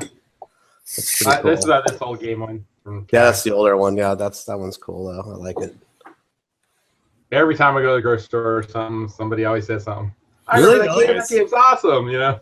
That's funny. I wear my Major Havoc one. No one says anything. Yeah. What's that? Oh, I got to talk to Clint about eyes at some point. I get him. Are you gonna try for another world record? See if he's cool with watching. Yeah. If he's watching it for 4 hours again. Yeah. Or if he's willing to deputize someone else. When would he have time though? Unless it would be do it Sunday, during right? No, do it during the tournament when all the wenches are. Ooh, easy. wenches. Whoa. Okay. when all Steve's minions are taking The bar scores. hookers. Yeah, come on. I mean, they're only like 18, so you know. But I mean, he was cool with them taking scores, tournament scores, so they could be doing that while he's watching me. Or if he's, I mean, honestly, I think the better move would be have one of them watch while he's running around taking everyone else's scores because he obviously trusts them enough. And check in. Like he can come back there and watch it every time he wants and do the same thing that he was doing at CAX. And just like, all right, write down every time you die. Write down the scores as they're happening. Every time he rolls, write down the time, all the rest of that stuff. He needs to deputize someone who could just do it right. Or someone could be watching as I'm about to roll it and raise their hand or something. I don't know. Right. However he wants to do it. Especially now that he knows that you can do it. Dude, yeah, he knows that you can do it at this point. Yeah, totally. Yeah, you've proven yourself. It's just a matter now of just doing it. You're the Steve Wiebe of the King of Kong after this, you know, he went through all the troubles. Yeah. You earned the right. Yeah, your scores are good now. Submitted. Yeah, and I'm planning on bringing my control panel, so that's part of the reason why I want this done before Grinkers. That's why I'm racing to get this done. Actually, I'm ahead of schedule right now, so that's a first and ever in this hobby. Gain ahead of like where you want to be. Is that even possible? I wish you could bring a Rastan control panel. Oh, yeah, that one there. Because that one's it's backwards and it sucks. Yeah, that would probably be my only gripe about Grinkers at all. Would be that control panel. Oh man, so I don't know if you guys saw in Slack or whatever when I was posting photos, but someone had. I found a few little surprises with this cabinet. I showed you how shitty the T-molding groove was and how that's been destroyed. And I knew that already, and that's common with these Rockola games where it separates. But on the side, there were literally like 3 or 4 screws in the bottom corner to hold it tighter to the cabinet because it was separating. And then, but honestly, that's not a big deal. I was able, I got it glued. It's all good. But the bitch today was the marquee area. Someone had taken like adhesive foam and put it around the edge, I suppose, to cushion the marquee. Fucking removing that, pain in the ass. Like, I fucking hate dealing with that shit because you have to slice off the foam, and then you got all the goo, like the marquee. And this is on wood. It's not like it's a metal control panel where like it's pretty clean. And so like I'm trying to goof off and break clean like all the stuff I normally would use. And I'm like, this blows. And finally, and I'm trying to sand it off, and that's gets gummed up. And I had to trim it all or sand it all the way down to the bare wood to take off the paint and everything before it was completely gone. But that crap was like it's getting everywhere. It's just fucking sucks. It's those little things that piss me off more than like some big major overhaul. How could Steve even fix the angle of the controller though? Can't really. Yeah, no, I mean, that's part of the cabinet. Yeah, but I thought we reversed the buttons, didn't? I thought we did that. No, Well, the buttons are almost in a vertical fashion. I love how everyone just brushed past what I said and went back to Rastan. I'm sorry. I'm reading the chat. Steve is chatting about it. That's the reason. Sorry, Jim. Yeah, sorry, I Jim. didn't even know. Oh, that's right. There's this YouTube chat thing. Yeah, it's the YouTube chat. So Steve's in there. The angle you can't fix, and that's no big deal. But like the fact that the buttons are switched in their position. But he's right. Like I'm pretty sure they're labeled on the control panel. So the jump is on the inside and attack is on the outside, but that's totally backwards. You want your attack on your index finger and jump on your middle finger or outside finger. But it's the other way around. So I actually almost played backwards handed to try and I have to actually jump and attack when I don't need to, just to remind myself. You're saying jumps on the outside? Jump should be in the outside. Yeah. Attack should be in the inside. Attack should be your index finger. That should be your main thing you need to do. And then jump is the occasional thing. That should be your secondary button. So if it's so if you're looking at a control panel that has a jump and attack buttons, so a joystick in the middle, and then jump and attack buttons on the outside, it should be a joystick in the middle, then your attack, then your jump. So if you're playing left-handed, I just linked the image to the control panel. Like I guess you could call it the proper layout, maybe. Yeah. And that's perfect. That's exactly right. Yeah, the buttons are more horizontal. Well, yeah. So the control panel, he can't do anything about that because that's a cabinet. But like, yeah, it should be the attack is your closest to the joystick, and then your jump is the outside. So if you're playing your left hand on the joystick, it should be your right hand, your index finger. If you're playing with your right hand on the joystick, it should be your left hand, index finger is your attack. Yep. But most people wouldn't know the difference. No one except like someone like me who gives a shit about Rastan. Boring. No, but so last year what they did was that they had the funkiest fucking. I've never even seen these buttons before.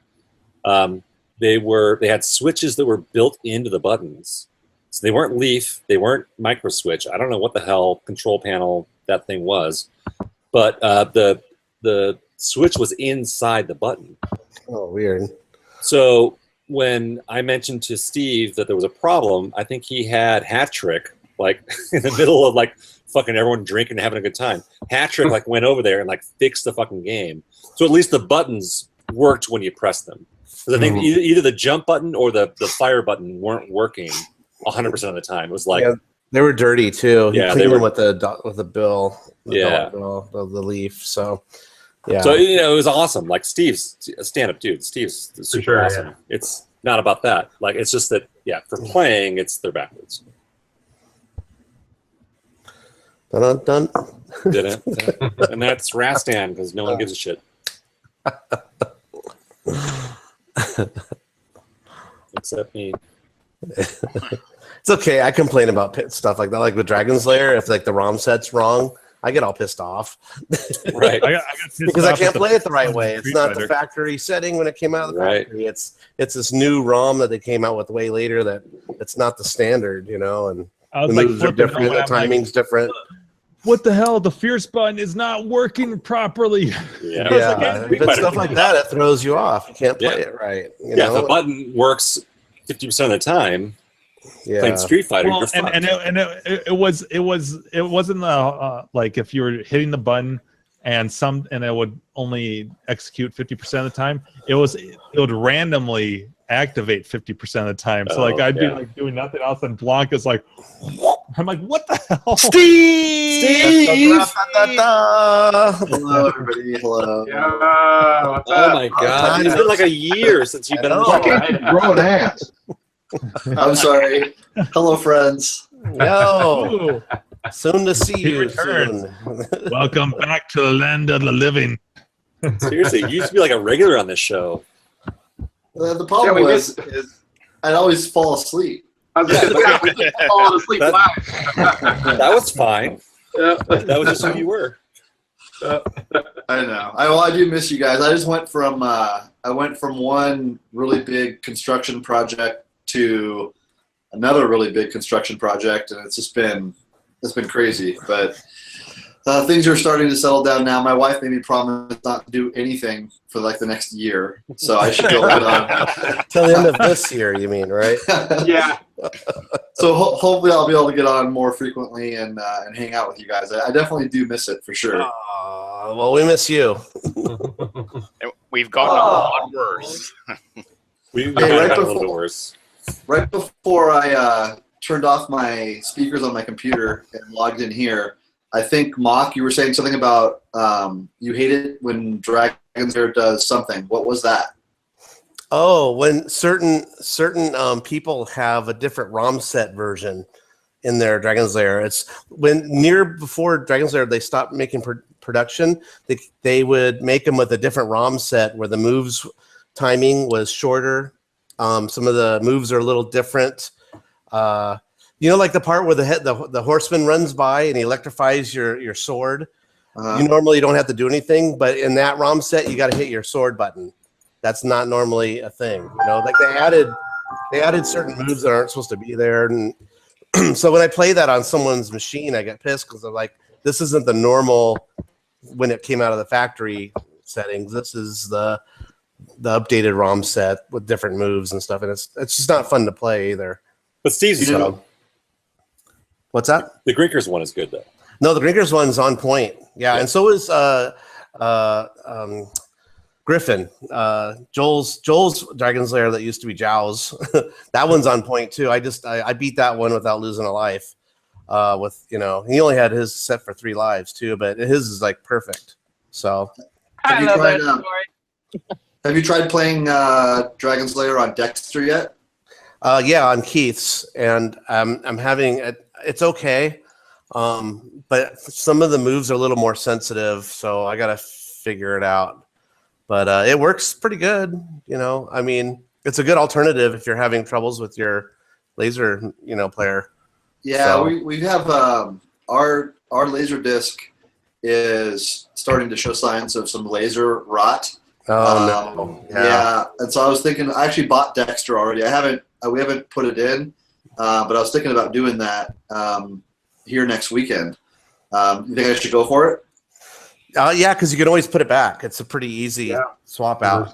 Sure. Yeah. So because Keith has it in his, and he can always just switch it back to his player anytime he wants. So it's just Dragon's Lair that's doing it, or is it Space Ace? Space Ace is fine right now. It's just Dragon's Lair. Okay. Yeah. That's a cool one. So you said there's different ROM revisions. Yeah, and you can just tell it which revision you want in the settings. They're already loaded in. There's like a L something and a L1, L2, and a something or other. I forget the other one. But I like the original released ROMs. I had to look it up on the Dexter site or the Dragon's Lair project. I gotta look it up and see what the original ROM set was. But that's whatever you have, Steve, is the correct one that I used to play as a kid. So Okay, cool. hope that helps. So if you're having Dragon's Lair issues, I might not be able to beat that high score of yours, Steve. Well, Mark, you're used to either using a trackball or flight yoke. Oh, here we go again. Flight yoke and a gas pedal. I'll play trackball with Dragon's Lair. Had to say that. Don't embarrass me in front of Steve. Hey Jim, I got a game that you asked for. Yeah, I saw that. Well, I saw it actually when you first posted. You got Revenge of Doe, right? Yep. Yeah, Awesome. It's funny. We've been talking about. It seems like Revenge of Doe, that particular, not just Arkanoid, but Revenge of Doe in particular, has like exploded in the last couple weeks. Everyone's looking for one or got one or talking about it. We talked about it. Yeah, we did. Mm-hmm. Yeah, I'm excited about that. I mean, I want to get the Eyes World record first, and before I have to play that game again, though. I'm looking forward to playing that. I haven't played that game for a very long time. Steve, Actually, do you know when moving it Clint back in is here. when Clint's gonna arrive? Is he getting there Friday or Thursday? No, he's coming in Thursday. So he wants to get pull all the games out, make sure that they're on the right settings, and do his thing. So he'll be there Thursday so that we're ready to rock on Friday. Sweet. They're Thursday to fuck with us on Friday. Yep. Well, I'm just saying, Jimbo, you might have an opportunity there later after he gets through all that on Thursday night. Be a late night, yeah. Yeah. So I'm going to be strolling in there probably after 9:30. Okay. But that's okay. I mean, I can go right into it, I guess. Yeah, we'll be open till 2. Nice. We'll be there until 3. Yeah, exactly. I'll start my game at midnight so that I can be like, Steve, you can't shut down. I got a good game going here. 1 quarter, man. Yeah. It's game over, man. Secure that shit, Hudson. Yeah. No, that'd be nice. Because then I could play a shit ton of Arkanoids following days. Would you, Sarge? Yeah. Steve, what have you? I assume Arkanoids on the floor then? Yeah, it's on the floor. It's been played for probably last 3 or 4 weeks. Oh, nice. Awesome. Is everything on like default settings? I take it. I think so. I'd be happy when you get here. It's pretty easy to pull out. So if you want to, take a look at it when you get here to make sure that everything's to your liking, that's no problem. Yeah, I mean, I'm used to playing the normal settings, which is what Arcade has everything set up for, which is, I think I posted to all you guys, but it's stupid. Twin Galaxies, their scores are set to easy. Like what the fuck? Like where does that come from? Where they're like, let's change the difficulty to easy, and that's what we're going to call the tournament settings. Twin Galaxies should just go. I agree. I don't like Twin Galaxies. Okay, Steve, I just looked it up. It's the F2 ROMs. That's the one that's not going to show the drawbridge. Back to Dragon Slayer. Yeah, sorry. I got to catch them all. Anyways, Arkanoid. No. It goes from me talking about like eyes to like. So, anyways, let's talk about Rastan. To we got to fit it all in. So, anyways, let's talk about Dragon Slayer. Like, no one's chiming in. There's no overlap. It's just. Let's go back to the game I was talking about. We're just gonna throw it all at him. This is our chance to make sure Steve. Anyway, it doesn't have the drawbridge scene, which was an enhanced version. Okay, F2, got it. So these chopped pickles, Steve. Chopped pixels? Pickles. Yeah. Cock pickles? Cock pickles. Pickles will be here and ready for you. Nice. They're waiting for you. Yeah, that's going to be here before you know it. So, Steve, what would you say is the most difficult part of doing the expansion? I can tell you the most expensive part.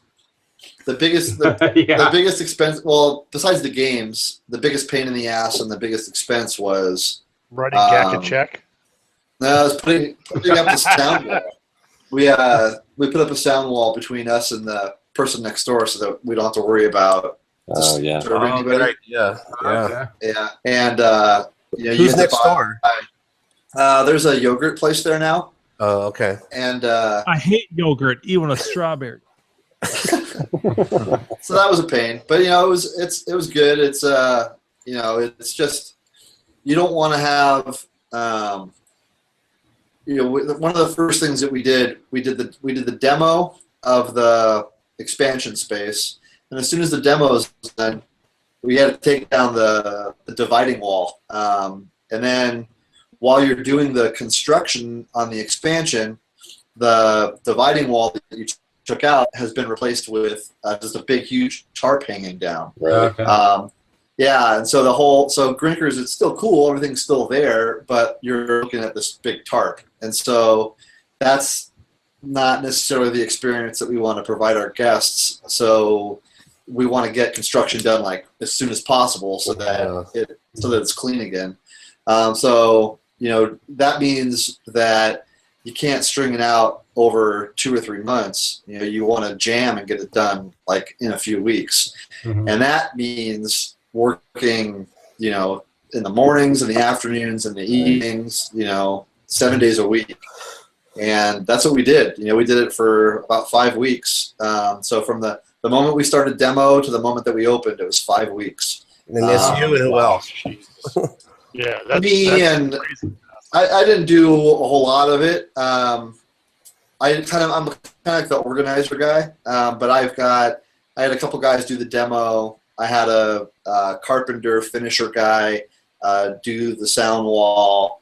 I had a painter do the painting. I had a carpet guy do the carpet. I had an electrician do the electric. So kind of orchestrating all those trades and getting it so that people aren't tripping over each other. You're the general contractor, basically. Yeah, exactly. That's what it was. But the fun part, I mean, the way I live for that carpet going in, because once that carpet rolls in, then that means I get to move games in. Games. Right. Yeah, and that's the part that I love. So, it's a blast. So we had all the games over in storage, and load them into the box truck and just like bringing them in, by the 10s and 20s into the expansion, and just putting them up like not in the final layout, just like getting them in there. And then once they're all there, starting to do that final layout, start with the perimeter, and then work your way in. That's tons of fun. So I had a lot of really fun evenings. It's got to be layout. It's got to make you happy to not have all those games in storage and actually have them in use, like on the floor. Oh yeah, it's huge. Yeah, having them in storage is just sad. I go through that every day. Well, not to that scale. I talk to my games, so like if I go to storage, you're there, buddy. Yeah, I know. We all do it. But I'll go to storage and I'll walk in the door and I'll say, "Hey guys, I haven't forgotten about you." Hey guys, registered trademark. You'll make it in the real world one of these days. Someday I'm going to be a real boy. Yeah. So, Steve, how did it feel wheeling that first game into the expansion? He was just like across that virgin carpet. That virgin carpet. Yeah, that was pretty amazing. It is a lot of fun. For sure. Now that you have the extra room, did you decide to go with any sit downs, or is everything going to be stand up in there? No, there's some more sit downs. We've got an Omega Race cockpit. Ooh, nice, cool. We moved the Spy Hunter cockpit over there, and then we got Spider-Man from GAC. And so that Spider-Man went to, thank you, GAC. That Spider-Man went to where Spy Hunter was. Into the Simpsons. Yeah, over by the Simpsons and the Turtles. We bought some more pinballs. And we added about 75 more games. So we've got. Wow, that's a lot. Amazing. Yeah, we have. I think the count right now. We're still adjusting things with the layout, but I think the count right now is 263 games. Holy shit! Oh my god! I can't wait until your list needs to update on your website. That'll be a fun one. Yeah. Yeah. Well, we're trying not to do that. I have a gal that does our Twitter for us and our Facebook, and she just freestyles. I mean, she's just posting stuff all the time, and so I'll cringe sometimes because she'll post like this title, like new to Grinkers, and it's like, no, that gives you the PCB. But whoops. But we're getting there. It's still right now. It still remains to be seen which games we're going to have on the floor. We've got a lot of new titles, and all at once you go from 180 games to 260 games. That's a lot of repair. That's all true. at once, and so we're getting there. We're getting there. You guys might have to add a day of repair, huh? Wow. Yeah. Well, Game Fixer from Klob's going to come in a week before or the Monday before, and he's going to help us work on games all week. No. So Dude, that dude can drop some scores on some games, man. I saw him. I think it was Robotron, man. He was putting in serious score on that one. Yeah, he's really good. I think was it Kalen that was just rocking Robotron last year too? I don't think so. Somebody was playing Robotron. And it was probably amazing. Carrie. Was that Andrew? And not Andrew. Carrie gets her whole body Not into it, me, if that's yeah. what you're talking about. Andy was pretty good at Robotron. He was playing it for a Who's while. pretty good at Robotron? Who? Andy. Yeah, not this one. I'm like a 300,000. Yeah, me too. player. Yeah, the Carrie, other we one. can't hear you, by the way. 24. just so you know. Yeah. Thank you. I sat on my little muted you button. go. I had to relocate because my kid came home. It- Steve, it is good to see you. Hi, Carrie. Good to see you too. Are you coming this year, Carrie? Oh, fuck yes. Awesome. we can hang out in the loud corner again. Yes, we can. Fucking loud I hope you, corner. I The hope you Donkey Kongs, the CBS, and your See- speakers. Yeah, Yeah, Is it CBS Wacko? and speakers. Oh god. I remember Yeah, when I looked this out of the box. He's got like 4 Xeviouses, so you can play like. Yeah. God. Oh, no. I think when I was talking with Andrew and Carrie, I was about this far from their face in order so I could hear them properly. We were basically making out, yeah, which was awesome. yeah, it was pretty great. I don't remember much tongue, but you know, it was close. We've actually redone all the speakers. The entire audio system is totally different. So the loud corner may not be so loud anymore. Oh, interesting. Do we still have a wall to put the Knowing is half the battle. So many things to look forward to. Right? Oh, I'm so excited. It's gonna be awesome. Right? 4 weeks. Chopped pickles, different less than sound, 4 weeks now. more games. Right. Yeah. 3 weeks and 2 days. 3 weeks. Yeah. Woohoo. Oh, that's true. Yeah, especially for those of us coming on Thursday. Holy Yep. shit, that's coming up fast. Yeah. Oh yeah. I better get to work. Get that shit done. That's my last of my beer, so I can actually work tomorrow night. Dave, are you coming? Yeah. Oh, he's muted. No, Dave's coming. Yeah, he gave the thumbs up though. Are you having Thursday or Friday? Yeah, I'm coming. Huh? Which day? I don't Thursday or know. Friday? I don't know. I think I want to come Thursday. I don't want to deal with as much as I like Salt Lake City. I don't want to be in the airport from 11 to 8 p.m. again on Friday. Jesus. Yeah.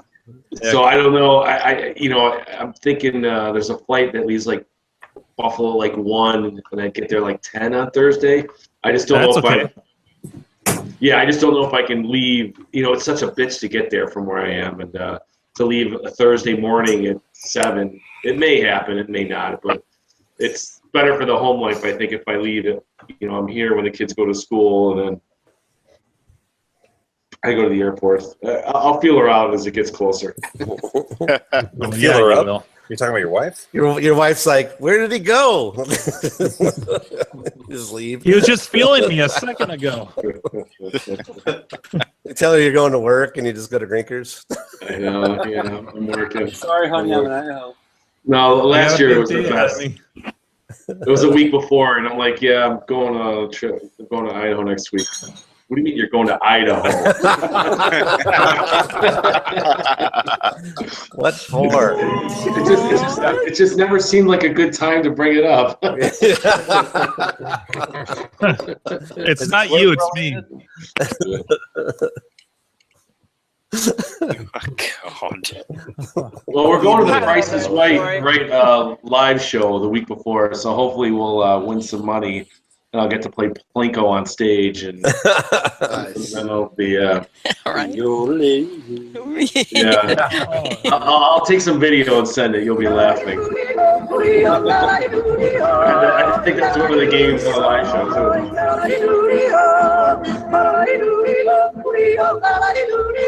Everyone. Oh, wait, no. Oh, God. Hey, So, 34. Do you know if is Dave the guy coming the farthest? Who's coming the farthest at this point? I don't know. No, there's gonna be people further than Dave. Let's look at the Whopper map. Yeah, look at the map. You can't share that yet, but I mean, Pac-Man's got to be is further than Dave, I would imagine. Pittsburgh. Is he in Pittsburgh? I thought he was in Virginia or something like that. Like further east. Well, maybe. Or maybe Cleveland. Yeah, we'll have to map quest it and see what's the miles. Is there anybody? Travel time. That's I think that's the key. Well, 2 flights most of the time. There's only a few that's just like one that's like one flight. The rest of them are all two legs at least. Well, there's somebody that looks like they're from New York. So, Steve, you probably got. I recall last year you got a couple locals that were some pretty good high score people. I mean, they come there all the time, right? Yeah, there's so we don't promote Grinkfest locally at all because we don't want it to be like insanely overcrowded and sucky for all you people that are traveling from everywhere. So we actually turn off all of our marketing. We did that 5 days ago. So all of our TV, radio, direct mail, all of our general marketing stopped on the 15th. And it'll stay stopped until the Monday following Grinkfest, at which time we turn all of our marketing on. So we actually, not only do we not promote Grinkfest locally, but we actually try and slow down our traffic. No way. Yeah, so that it's not too crazy.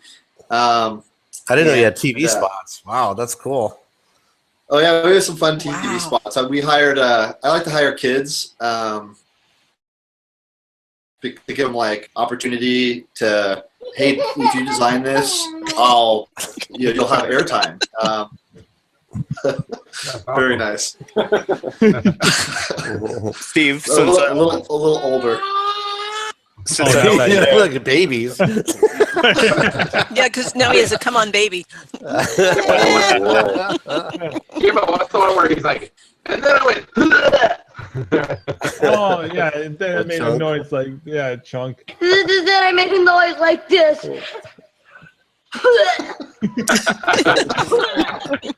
So Steve, do you have those?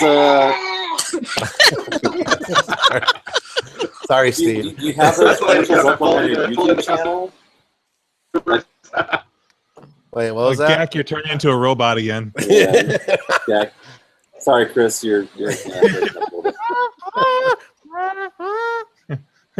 Are the local commercials like on your YouTube channel or something, Steve? Just going to ask that. No, I'll post them there though. Oh, yeah, that'd be awesome. Yeah, that'd be cool to see them. Okay, for sure. I want to see them too. All right, I'll do that.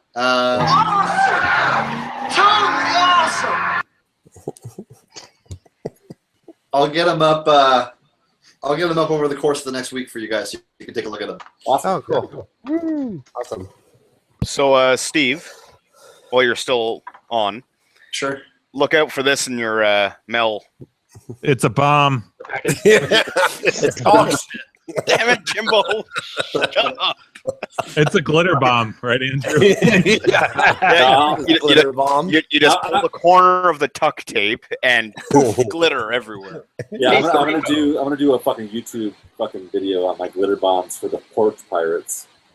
Oh yeah, yeah. That box is gone. So USPS. I've been talking to the post office and the carriers, and they say it's gone. So it's a police matter now. Great. But I've been thinking about like this whole. I don't want to derail the conversation into this thing, but like I've been totally like scheming ways to get like a cheap GPS tracker and a glitter bomb. I got set the thing up and just be like, all right, call the cops and just be like, let's figure out a way to like find these fucking assholes.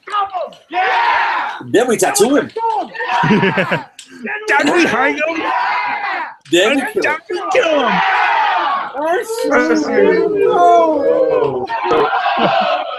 No!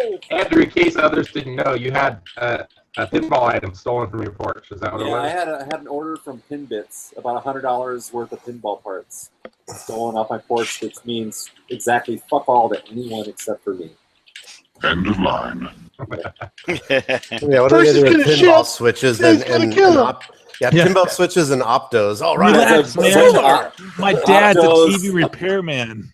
Optos and fucking some plastics and some just bullshit shit that someone stole off the porch that's worth nothing to anyone except pinball collectors.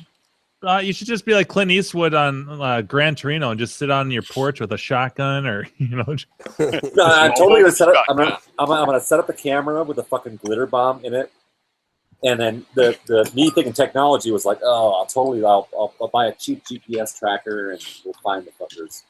And then when you find them, they're gonna be covered in glitter. Oh yeah, it's like putting a paint bomb. Can you give us a description? Yeah, just look for the fucktard. That's find the fucking asshole, the redneck fucking piece of shit who's covered in fucking glitter. That's the son of a bitch who stole the shit off my porch. And here's the video. Look for a stripper.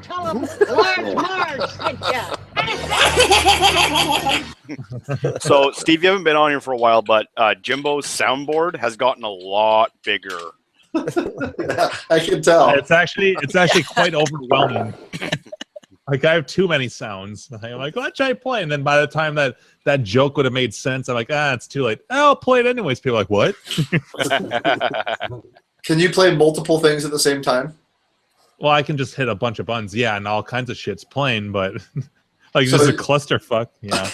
Give us a big explosion of like 10 sounds all at once. Oh my god. Oh, shit. While we're all trying to talk at the same time. I'll take my headphones off.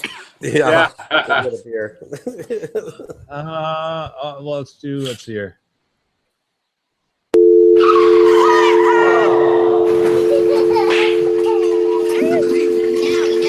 And knowing is half the battle. That deserves a Japanese I love how it ends with Sean. I love and right in the middle was Andy. Yeah. I was wondering if you guys could pick up. I mean, this is just one. Okay, so Steve, the way that my the software works is you can have what is it? 5, 6. You can have 30 sounds per palette, and you can have as many palettes as you want. So, like at any given time, I'm looking at 30 sounds, and so I have them categorized by like a theme of sorts. And so it might be like from movies, musical stuff, Star Wars, whatever. So like all of those that I just played were from one of my palettes, but I have probably, so let's see if I can fit 30 sounds in one of these. I probably have at least 15 palettes. So it's a lot of fucking sounds. Jesus. Yeah. And I would love to see statistics like of what sounds get played the most, because I'd be pretty curious. Most of the ones that don't get played a lot, I have a lot of musical sound bites and like of 80s songs and things like that. Yeah, the Price is Right ones get played a lot. The Price is Right ones definitely do. When you guys are playing Street Fighter 2 at Grinkers this year, I want to see this fucking thing on top of the marquee right there. Was it a Willis? Oh god. I have no idea. Oh, we gotta ask you that's about the so Street bad. Fighter That's thing. so wrong on so many levels. Like, where do Is that we like the begin? Special Olympics Street Fighter? It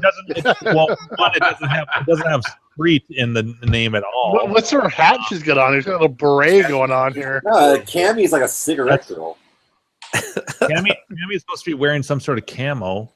What is she holding in her hand? Is that like a used condom or something? Or what? So Andrew, we gotta ask you about the Street Fighter.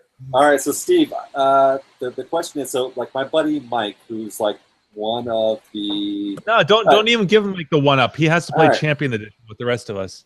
All right, I mean, there's that. So the question that Mock was posing was, can we bring Super Street Fighter 2 Turbo, which is out of my big blue, with us to put it in your big blue for the weekend? It's a drop-in. It's another JAMA. It's a JAMA. I mean, it's a CPS2 board. Yeah, I don't care. That's what you guys want to do. It's fine. So you just want to bring your board and put it in the game instead of mine for the weekend. And so instead of Championship Edition, we put in Super Street Fighter 2 Turbo. Yeah, that's fine. Which is just adds characters, pretty much. Adds characters, and it's the as Jim puts it, it's the Cadillac version of Street Fighter 2. That's the one that all the tournament players play, basically. Well, I shouldn't say that because there are tournaments of the older versions, but that is like the pinnacle. That's the last version of Street Fighter 2. It's the Grandmaster Edition. Yeah. Yeah. Or Grandmaster. What does it change? What does it change with like Ryu and Ken? Nothing. It gives them maybe a few more moves, and it adds super combos. So it's basically most noticeably for the average Joe, you've got a lot more characters. You end up with it adds DJ 17. and Feng Lei and T-Hawk and all those. Cammy. Yep, Fei Long. Yep. So you end up with 16, 17 characters if you include Akuma. T-Hawk. So it's more characters, more moves, and but the fundamentals are the same. It's Street Fighter 2. It's just more characters. So the thing is, though, is like Mike is coming. So Mike, my buddy, local here, who is like Street Fighter champion, that's like his version of the game, though. So that would be the only thing. Yeah. If you guys want to put that in there, That's then what I'm Mike saying. is going to fucking own all of that game, no doubt. Well, if he's playing it. Yeah. He's not going to play it the whole time. Actually, eating sandwiches. When I brought my Big Blue to the pinball showdown, that's like all he played. Oh, really? He loves it because it's his game being played in the ultimate Street Fighter cabinet, right? What we'll do is we'll get him drunk and then we'll see how he plays. Now, I will say, Mike is a fucking drinker. Mike fucking drinks, so he will get hammered. So there is a window of opportunity. Does he use the same character like always Akuma or something? No, he switches up. He'll play whoever you want to fight him against. Really? Most people poo-poo on Akuma. He's banned in tournaments usually. Yeah, because he's cheap. That's why. I mean, his go-to guy, I think, is generally Aru, but he will just tell him if you want to fight him, just be like, all right, dude, I'll pick your character, and then he'll kick your ass. Wow. What's the difference between that's like Wes? Sorry, Jim. Go ahead. Oh no, that's like my buddy Wes Trulson, who is like Minnesota's best. Basically, a buddy of mine. He's like Minnesota's best Street Fighter. He's placed in Evo before. Yeah. Actually, Mike knows Wes or knows who Wes is. I'd like to see those two duke it out because that's how it is here in Minnesota. I would say I'm if you took Minnesota's top 10 players of Super Turbo, I would say I'm up there. But Wes is by far number one. So there's this huge gap. Yeah. It's like I'm a competent player, but then he's on a whole nother wavelength. It's like that guy who was playing Sagat against you.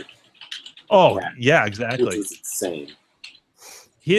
And that's the name of the game is spacing, and his was impeccable. Of course, it's some young kid whose reactions are 10 times better than mine at my old age. So what are you gonna ask Steve? So Steve's down what for came it. first? Yeah, I'm fine. What was the sequence? So you had Street Fighter 2 Championship Edition, and then was Rainbow next, or was Turbo next? What was Rainbow's a hack, so then is Hyper Fighting.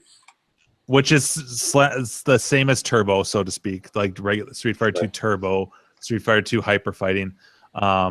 Yeah, and then Super Street Fighter 2 introduced 4 new characters, and then Super Turbo still had those same 4 new characters. They added one more character, a hidden character, and they added new mechanics to the game. So there was new moves, what are called super combos, where you have this little meter, and if it builds up after you do so much damage, then you can do this big move that if it hits a person, takes off a lot of their power.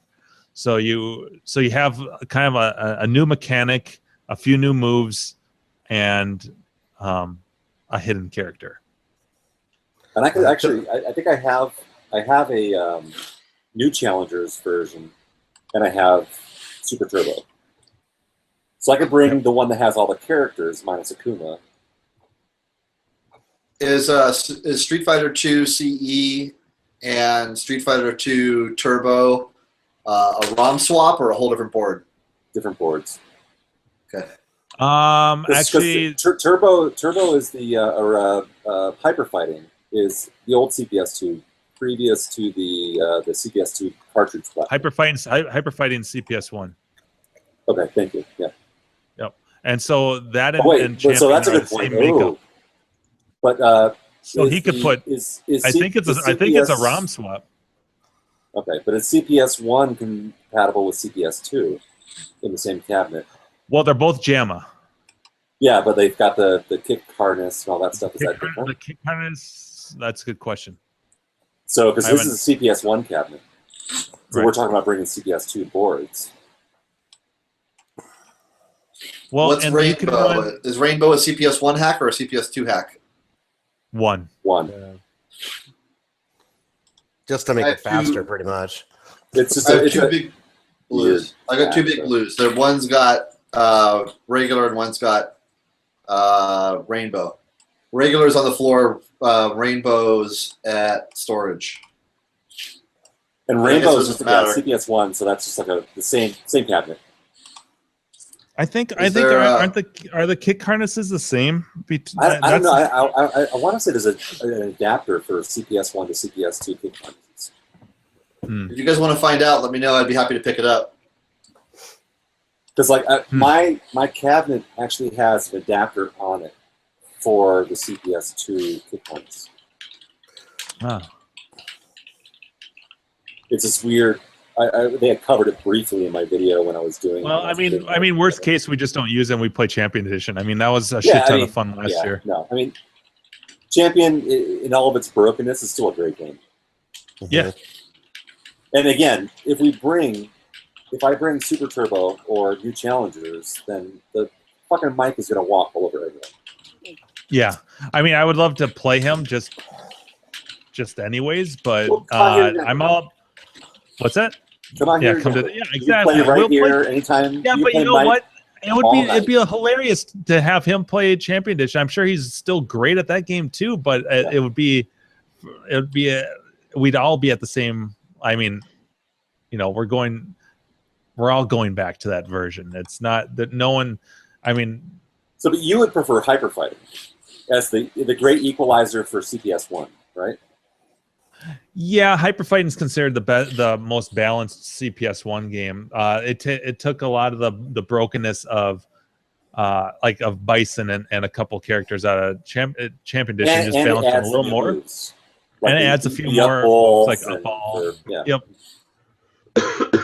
But I mean, I had fun playing Champion Edition. I mean, quite frankly, for Blanca, although he doesn't like Champion Edition and Hyper Fighting, they balance for that character because in Champion Edition, Blanca's normals are better anti-airs because he doesn't have an up ball, and then when you go to Hyper Fighting, his normals aren't as good as of anti-airs. You have to use the upper ball. You have to use the up ball more, and it's strict timing, but whatever. Whew, that's a lot of technical talk. I need to be. All right, so Steve,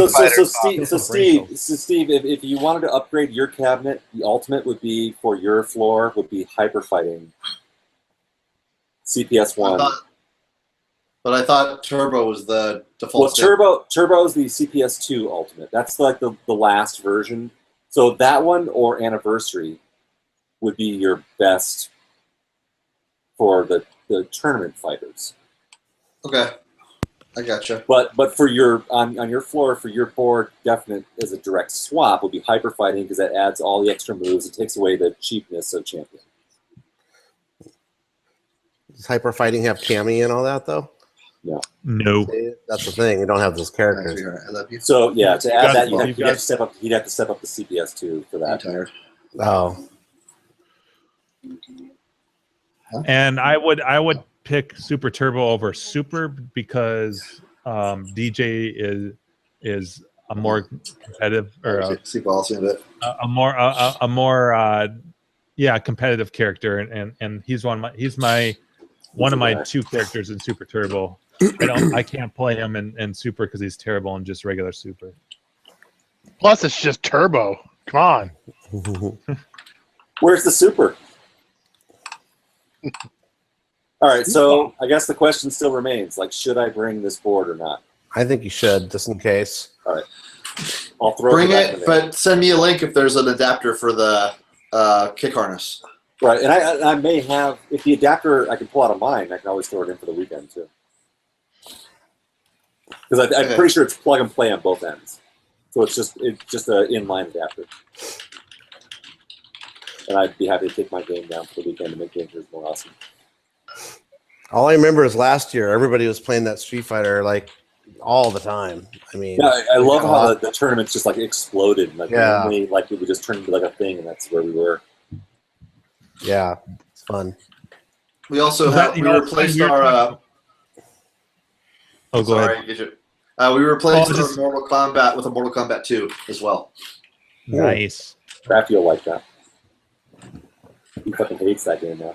No, what I was gonna say is that I was surprised at how many people actually participated in the CAX Street Fighter tournament. Because when I got to the top 3, like up until I got to the top, it was so unbalanced. Because I had no problems up until like, I played the one Blanca player who was just right on the same level as I was, and then when I got to top 3. It was like, holy fuck, these two dudes are awesome. So there was this huge range, but I was surprised how many people played. But I would love, like, it would be way more fun to play that game. It actually, I shouldn't say that it would be. It was way more fun to play at Grinkers than it was there. Plus, it was a waste for me. I felt like it was a waste of time at CAX because, like, I felt like I missed out on so much just to stand around waiting for the tournament. The impromptu that tournaments, just the quarter play kind of tournaments, is fucking awesome. Yeah, yeah. I'm not doing that. If I go back to CAX, I'm not doing that next year. So, Steve, have you found any specific parts like that are super hard to find to keep maintenance? Oh yeah, there's like a ton of them. I was gonna. So, Steve, what's your favorite game that has a non-standard control panel? Oh, yes, that question. You mean just not a joystick and buttons? Yeah. Pretty much, That was our question for the night. I guess right now it would have to be Mad Planets. Yeah. I've been enjoying that. I love the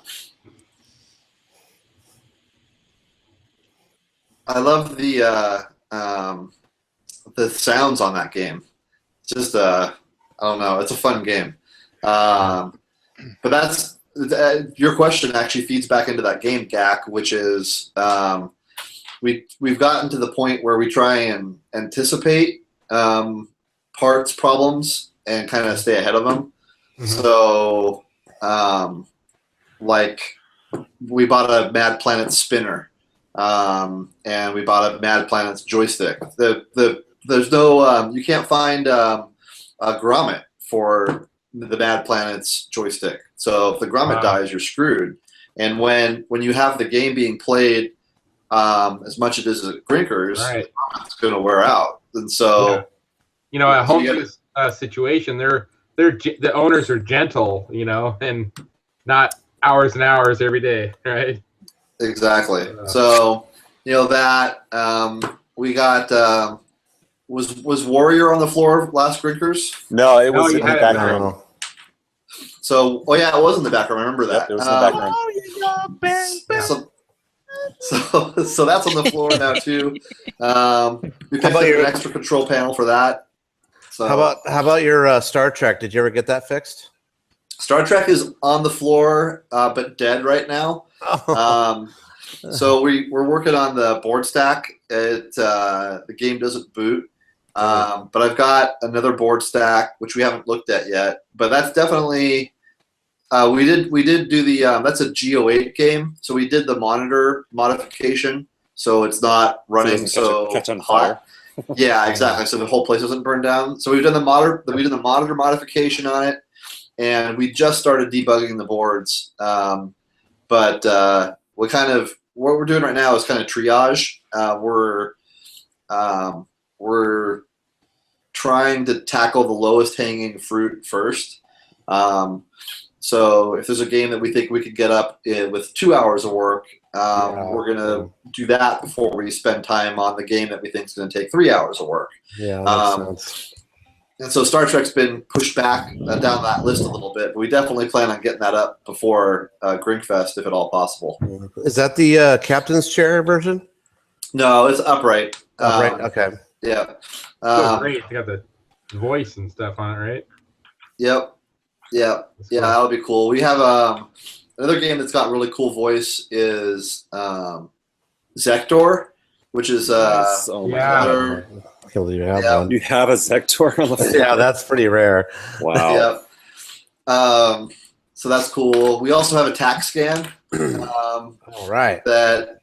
That's it. Our cabinet guy is doing some repair on that. That's a great game. That is a fun game. Makes my wrists hurt like a motherfucker, but it's so much fun. It's such a fun game. I love that game. It's such a fun game. Yeah, that and Mad Planets. Steve, I'm down with you on that. I fucking love that game. Yeah, that was a great That was game. it. That was what was it last week? Yeah, we did talk about it. Yep. Mm-hmm. How much would you pay for Mad Planets? And, That's one I've been looking for a long time. Oh my god, I love that game.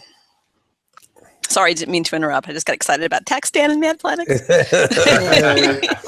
Oh, you're fine, Carrie. You're fine. Don't worry, Carrie. You'll find like a home use only one within the next 6 months. Someday, yeah. I'm putting it out to the arcade gods. I haven't found that Inferno yet. How many home use only vectors have you found in the last year and a half, Carrie? Just be honest. A good handful. Spit it out. I'm going to say 3. I think that's right. Yeah, I mean, when was it? One, that shit, Steve? I mean, she's like she's not the Midas touch. Yeah, 2 Gravitars. Although again, a couple of them are my buddy Andy. So I found them for him. But two Gravitars and a Tempest Cabaret. Andy. Yeah. So I think but I think that's it. And then So there you go. That's you know. Although I must say, I do have a home use only vector myself. So. Yeah. Yes. That being a Star Wars cockpit. Yeah, right. Actually, real quick, as far as the virtual fist bump. Nice. The vector game. So, Steve, I don't know if you remember the control panel on the Major Havoc, but that's still your original control panel. Look at that. That's beautiful. What'd you do to it? Yeah, that's a trade secret there, buddy. Magic eraser? No. He just removed the monitor. And I still have a lot more work to do on it. It still has some cigarette burns, but it's no longer a beige mess. Yeah, beigey, really cloudy, nice. horrible mess. Yeah, he wiped his ass on it. How's it playing? Is it playing okay? No. What happened? I still have. It's playing blind, isn't it? No, it plays, but it's got some funny issues to it. Still the same issues, the board issues that you reported with the when you die, your skeleton falls into 2 parts, and some other fun stuff. But yeah, I'll figure it out eventually. I need to rebuild the monitor because of Andrew, reach out to my buddy Tubular Gearhead. I can help you. To who was that, Chris? Tubular Gearhead. All right. So and I'm actually on the list for the repro Major Havoc. So I'll build a repo board for it. So nice. That'll be a fun little 40 or 60 hour project. But all right. Is your red Donkey Kong back there? Is that a 5 slot? It's 5 slot. Yeah. 5 slot. What do you do? Is it I was trying. I picked up a red. I'm actually going to post on Clav. It's a red. I got a red Donkey Kong 5 slot with a serial number that is. I started to research the Donkey Kong serial numbers, and it's like a nightmare puzzle. But it's serial number 01030, which But then there's also a model number, and I guess with the Donkey Kongs, there's with the I think the initial Donkey Kongs, there's a TKG2 serial number or model number, and there's a TKG3 serial number. And I was just trying to figure out how early this Donkey Kong is, because it would be pretty sweet if it was like the 30th Donkey Kong ever made. That'd be badass. Yeah. Yeah, but I don't know. So anyway, mine it's TKG3 is the model, and the serial number is 1030. So were the original ones like converted from radar scope or not? The very, very first ones, yeah, were radar scopes.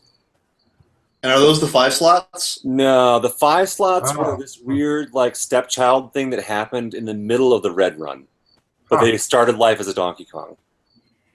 Okay. So then that must be. Do you know if yours is TKG2 or TKG3? 5 slot radar scopes.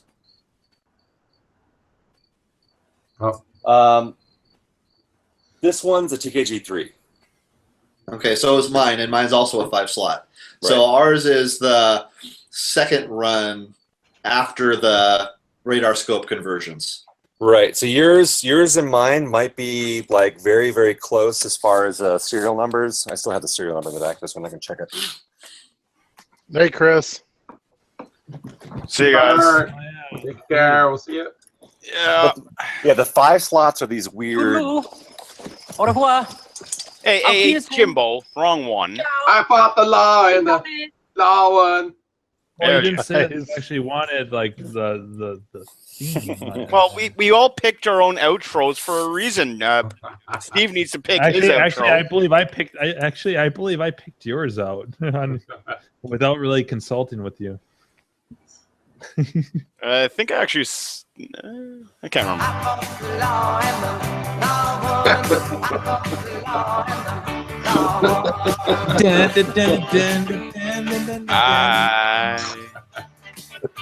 Hey, Chris. So my penis. So mine is serial number 02518. Okay, Should so it be a we're longer like number than that? no, it's 5 digits. For Andrew's serial number? 5 digits. Yeah, mine is the serial number for his penis. Serial number is my cock. No, 02518 is the serial. It's like number a license plate. I mean, my blue that I had before was like 156386. I always thought serial numbers were supposed to be random, or like there's no like rhyme or reason. Atari did that. Yeah, they randomized their serial numbers, I think. Niner ot Z _. And Steve, sorry, Steve, what did you say yours was? 0. Look here again. It is. Good day. Oh, Willy Wonka. 01030. 0130. No, 01030. Oh. 1030. A 10. Yeah. So I who knows? There's actually that spreadsheet that the dude on Clav has been curating for a while on the Donkey Kong thread. Care. And shut up, Jim. We know you love Donkey Kong. It's my favorite. So he's been keeping tracks of. He's got a spreadsheet on Google Docs that he's been sharing that has all the serial numbers, and he keeps track of the color of the cabinet and number of slots and which version size. Waka waka. So that suggests right there that like you're way later than mine, but I don't know. Wasn't there something about the copyright on some of them or something like that? Well, so the earliest ones, they shouldn't have copyrights on the marquee, the control panel overlay, or the bezel. Right, mine doesn't. Yours doesn't either. I would bet. Mine's repo. Actually, no, that's not true. So my bezel's repo. My overlay is original, but it's not from this cabinet. And my marquee is original, but it's not from this cabinet either. And all three of mine have the copyright, so they're not. None of mine are correct for those. What the hell is the matter with you anyway? But mine's signed by Billy Mitchell. Yeah, I was gonna say that. Because he played my. What about your marquee? Is that signed by him So too? it's worth less now? Is that what you're trying to say? No, come on. No, he played my machine. That was Billy Mitchell's machine at the whole fucking showdown. That's cool. That's really cool. So it wasn't like I just went to Billy at a random show and was like, "Hey Billy, will you sign my marquee?" No, this was in Billy's booth. He fucking played this. This was his dedicated machine for a weekend. It was a Billy booth. He had a Pac-Man and a Donkey Kong, and my Donkey Kong And was Billy his. beer. That was the picture that I had of being Billy at the Pinball Showdown. Where Well, he he was pretended to be the same height, but his he head wanted to looks be taller substantially than me. larger than yours. Yeah. So His head yeah, was no, twice this the was Billy played this machine. So this is not like a random thing. Straddled it. I made a plaque for it and stuck it to the front. It's so weird because Donkey Kong. I mean, it's so burned in our memory with a blue cabinet, but it's absolutely the wrong color. It seems like it should be red or orange. Yeah, the cabinet. No, the reds really. I mean, they stand out as being different than the original blues. The thing that I like about the blues, though, is that the blues, if you put a blue Donkey Kong next to a Junior in the orange cabinet, they're perfect oppositions, right? So the Donkey Kong, all the artwork is orange on a blue cabinet, right? But if you look at a Donkey Kong Junior, it's an orange cabinet, but all the artwork is blue. Right. So it works in this perfect. This perfect flip opposition. So a blue next to a Junior in a proper orange looks awesome. I love that combination. But as a final art package, the red looks fucking amazing to me. Yeah. Now, is that why Popeyes were blue? Because they're converted from Donkey Kongs? No, Popeyes were dedicated Popeyes. Yeah, I know that, but yeah, I mean, some of the Popeyes out there though were converted blue Donkey Kongs, I think, weren't they? Yeah, I bet. I mean, it could be, but but I mean, Popeye came in a blue cabinet, so blue is the right color for Popeye. Yeah. But as far That's as how I feel history, about mine. So. but this is I actually been a blue cabinet. right. Yeah. Did you get that? Reminded me. Did you guys happen to see that thread? Someone started recently on. Nope, didn't see that thread.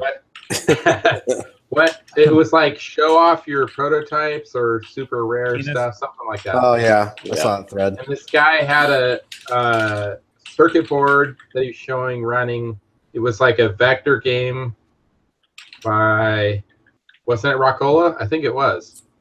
It was a vector Rockola game. Vector Rockola. Yeah, I saw that. Yeah, it was amazing. Prototype or one. What was it called? Like game. Rocket something, or I can't remember the name now. I know what you're talking about, though. What monitor was in it? He just had like a test bench set up. It looked like to me. Oh, wow. Damn. Now I gotta find it.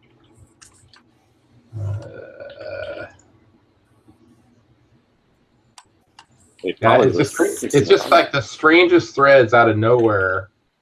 Like wouldn't that guy have been wanting talk about that before that? I never saw it. Just somebody else started a thread and the guy's like, yeah, check this out, kind of thing. I'm looking. Show off your rare prototype game stuff. Let's see here. Scroll. Scroll here, scroll there.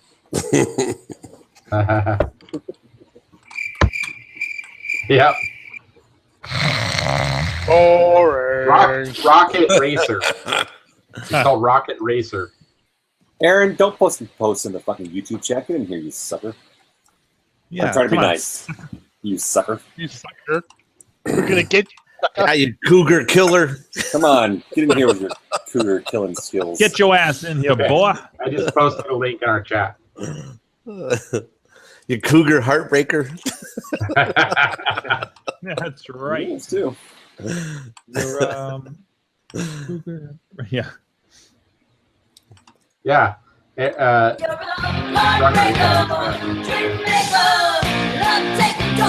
Get Crafty Mech in here for free. No, what?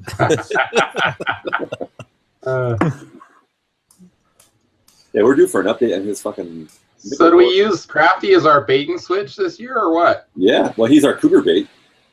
Yeah. And there's a wedding in town. Da-da-da-da. Oh, A lot of lonely. You know what? At bachelorettes. There he is. At Brofest, there was a wedding in town. That's right. Yeah, Rocket Racer. The Adam Sandler. Yeah. Cock Racer. More interesting Same elevator. Guy, one of the same guys that rode Nibbler rode Rocket Racing. Okay, awesome. Say hi, Crafty. Answer the next question. Oh, what's the next question? Your mom. Ah. My Good. mom. How Okay. many cougars can you fit in an elevator? What's your favorite non-standard? Define the average weight. What's your favorite color? What's your Blue. favorite Wait, no, red. non-standard Oh, control wait, game? define average height and weight.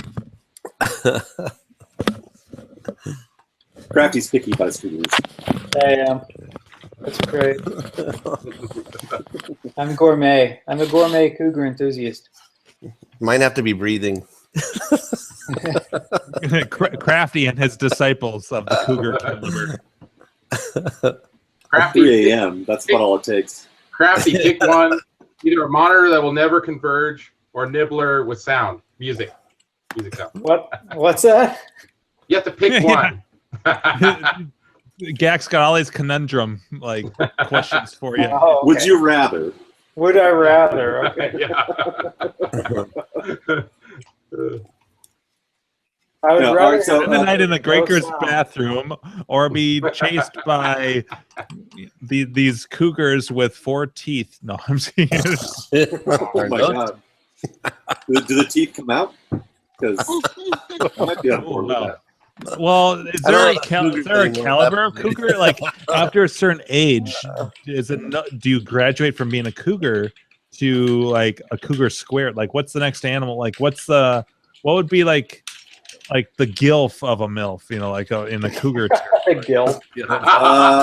Grandma MILF. Oh gosh. So is it like go from like cougar to manatee? That's what I'm wondering. Yeah. Wow. I don't know. What's the next animal that represents that? That's a good question. I think you're almost getting into like Panther Chewbacca territory. Panther sounds pretty good. I think manatee is just like a sea cow.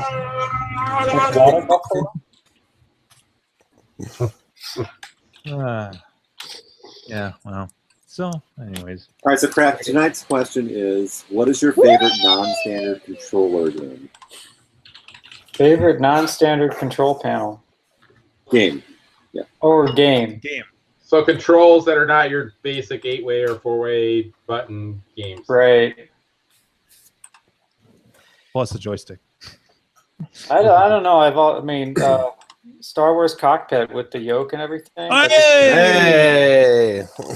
That just feels right. We have not had a Star Wars answer. So that's perfect. I kept cutting out earlier, but did anybody say Paperboy? No, but they should have. Well, Gleek kind of blurted it out. Say that one. Who said it? Gleek kind of blurted out 720 and Paperboy, early on. Yeah, that's a super unique control scheme for that. So next week's question, my suggestion is, what game has the worst ergonomic control panel? Like it's the most painful to play for more than like 10, 15 minutes at a time. That's a good question. Yeah, because there are definitely some. I was thinking I'm sorry, I'm just kidding. Yeah. So mull that over till next time because I have a couple ideas. Yeah. I've got an answer. Mock's main cabinet. Oh no! Original games only. No mini travesties. Ouch. My favorite are like the conversion. Like picture a Nintendo Donkey Kong cabinet with golden tea in it. Oh. Yeah, right. We're gonna like bash your hand against the fucking bezel every time. Right next to a vertical sounds hard. the bezel. Oh, yeah. The knuckle buster. You know, it started making me wonder, like, you know, they should have made a game with like 2 trackballs. Where you gotta like spin 2 trackballs to get the game played, you know? That would have been Like crazy. unlike medieval or unlike Marble Madness. Well, but you have to Yeah. spin them on opposite axis. Like one, you have to spin up and down. The other's like left to right. Oh God, that'd be so Or picture Robotron with trackballs. Oh God. You know? Let's play it over here on my controller. Oh Yeah. that's like the dude on YouTube, and I fucking forgot his name again, who played fucking Star Trek on a trackball, or Star Wars the trackball. Yeah, I remember you talking about that. Yeah. Yeah. Which was I amazing played because he Star- actually played through the game. Yeah, no, you I can played do it. Star Wars on MAME with the mouse when I didn't have any, it's the same principle. You can play with on a the computer. trackball. It's better than using the joystick because joystick's on off and trackballs, At least analog. Yeah. Yeah. So it's more playable that way. Not the same though. No, I was playing it at Griffin's. He has that sit down one that he finally has finished, and that's a lot of fun playing it on there. With the yoke and everything. It's just a lot more fun. Like better scores too. Yeah. Yep. What game were you saying, Dave? Sorry. No, I was just saying I played Star Wars on MAME with a mouse, like when just on a laptop once, and it wasn't that bad. Like it was better than. It's the same principle as the trackball. Right. And in fact, I had a trackball mouse because the only reason I even got MAME to begin with was to play Marble Madness, and I bought the old trackball mouse just to simulate it. Oh, and the ones with the the thumb trackball. No, it was an actual. The actual trackball. Yeah. I remember. Yeah, USB connection or. Yeah, it had the buttons actually on the top of the trackball, kind of. Yeah, that trackball on top, like those ones that had the red ball on the top, that would probably work pretty good for it. Yeah. Scroll it. Yeah, that'll work. All right, Steve, what are you looking up? I am trying to find a board set for Atari Football 4-player. Ooh. But I'm not having success. Ours is booting to garbage. I had Electron Forge was gonna fix it for us, and he was like super communicative like at the beginning, and now he's like totally radio silent. Oh no! Yeah. Steve, I'm gonna text you. I know someone who has a home use only Atari Football trackball, but it's missing all the trackballs and other stuff has happened to the cabinet. He might have the circuit board. I can't guarantee it, but I'll text you his info. Okay, sweet. Thank you. I appreciate that. And what about John's Jukes Flippers? What's that? Flippers.com. I'll take a look right now. John's Jukes. I don't think he has the boards. Well, he might actually have the boards on here. He has a special site for the boards, I think. Let's see if I can find it for you. Steve, is it too much for me to ask what new pinballs you got in? Yeah, I heard you turn into a pinball guy. No. He skipped arcades. He went from main straight to pinball. We have since last time we've got Black Knight, Time Machine. Played that. And what else is new? Black Knight, Time Machine. I'm drawing a blank, but those are the two that come to mind. We only added 3. Oh, okay. So we have 5, 9, 10, 11, the original 12, Black Knight. 13. Yeah, Black Knight original. So we have 13 pins now. Sweet. Cool. You'll be sorry, Pee Wee Herman.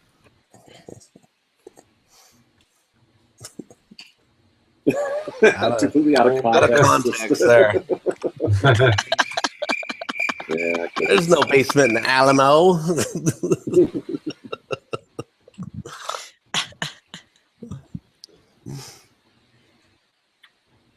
I love how so many of my jokes just get like just brush right past everyone. Like I posted those, like that thread for the memes, the arcade memes, and like, and I posted the Pee-wee's Big Adventure. You know, aren't we going to see the basement? There's no basement at the Alamo. No, that's just crickets. Like, Yeah, they don't get it. Yet I'll post something else that like makes no sense, and everyone's like, and that thread gets bumped up a storm. What? Xylo's here too? No. Steve, look at the link I put in the chat there. They have 2 football, but they're 2 players. But he might have a 4-player as well. He actually has a new old stock one and a used one. What's up, Zyla? Can you hear me? Yeah. Yes. Hey. Oh my God. Hello and welcome. Yeah. This is exciting. I have to. I'll be right back though. Okay. All right. Sure. Okay, we'll be here. All right, that's it for the show tonight, guys. That's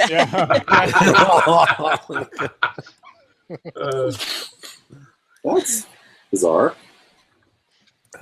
So long, farewell, I'll be just saying goodnight. I hate to go and leave this creepy side. Steve, I sent you the contact info. I'm not 100% sure, but I swear he told me that you've purchased games from him before. I might be wrong. Not Carrie.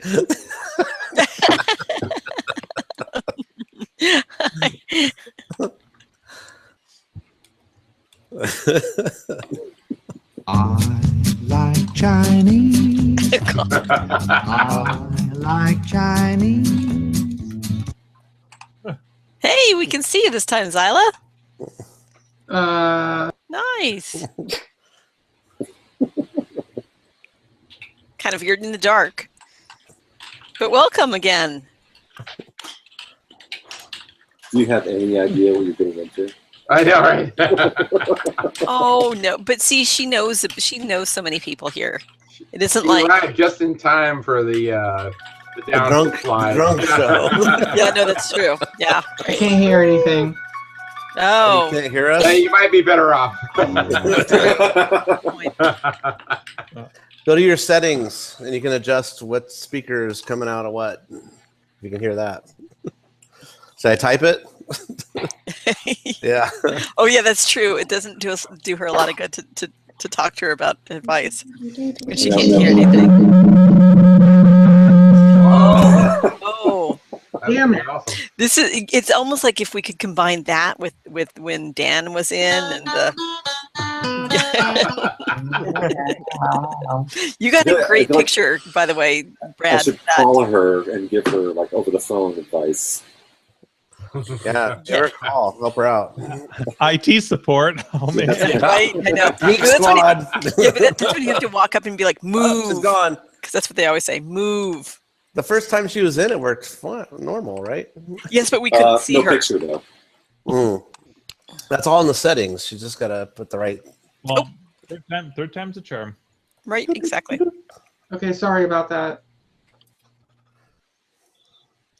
Hey, as long as we can hear you and you can hear us. All right. Yes. Yeah. The even if picture we- is just a bonus. Precisely. Can you hear us okay? Yes, now I can. Yay! All right, cool. Bye. It's good to have you here. Thanks. Well, we're just about to end the show, so. I'm just kidding. So, How are the snakes? They're all right. They're Reptiles. all right. I love seeing your pictures on Facebook of the snakes. It's like so cool. I wanted a snake when I was a kid, and my mother was like, fuck no. I mean, she didn't say fuck no, but she meant fuck no. And I just, So that's She said fuck maybe, but really she meant fuck no.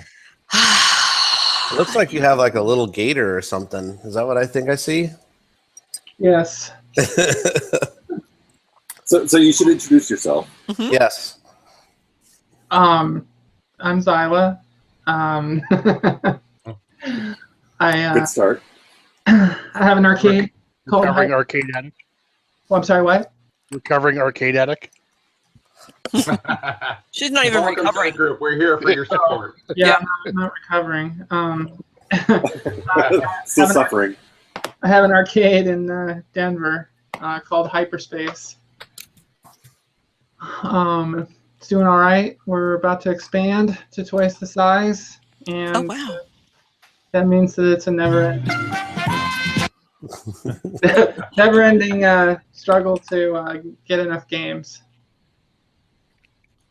Well, congratulations on the expansion. Yeah, that's great. That's exciting. So you guys staying in the same space and expanding what you've got, or moving to a new space, or Next door, knocking down the wall. You doing it yourself? That sounds familiar. Us, Steve? No, landlord's doing it. Oh, I'm okay. sure Steve could chime in if he wasn't snoring. Right? Is he? Hey now. Hey now. We got another hour to go for our half hour meeting.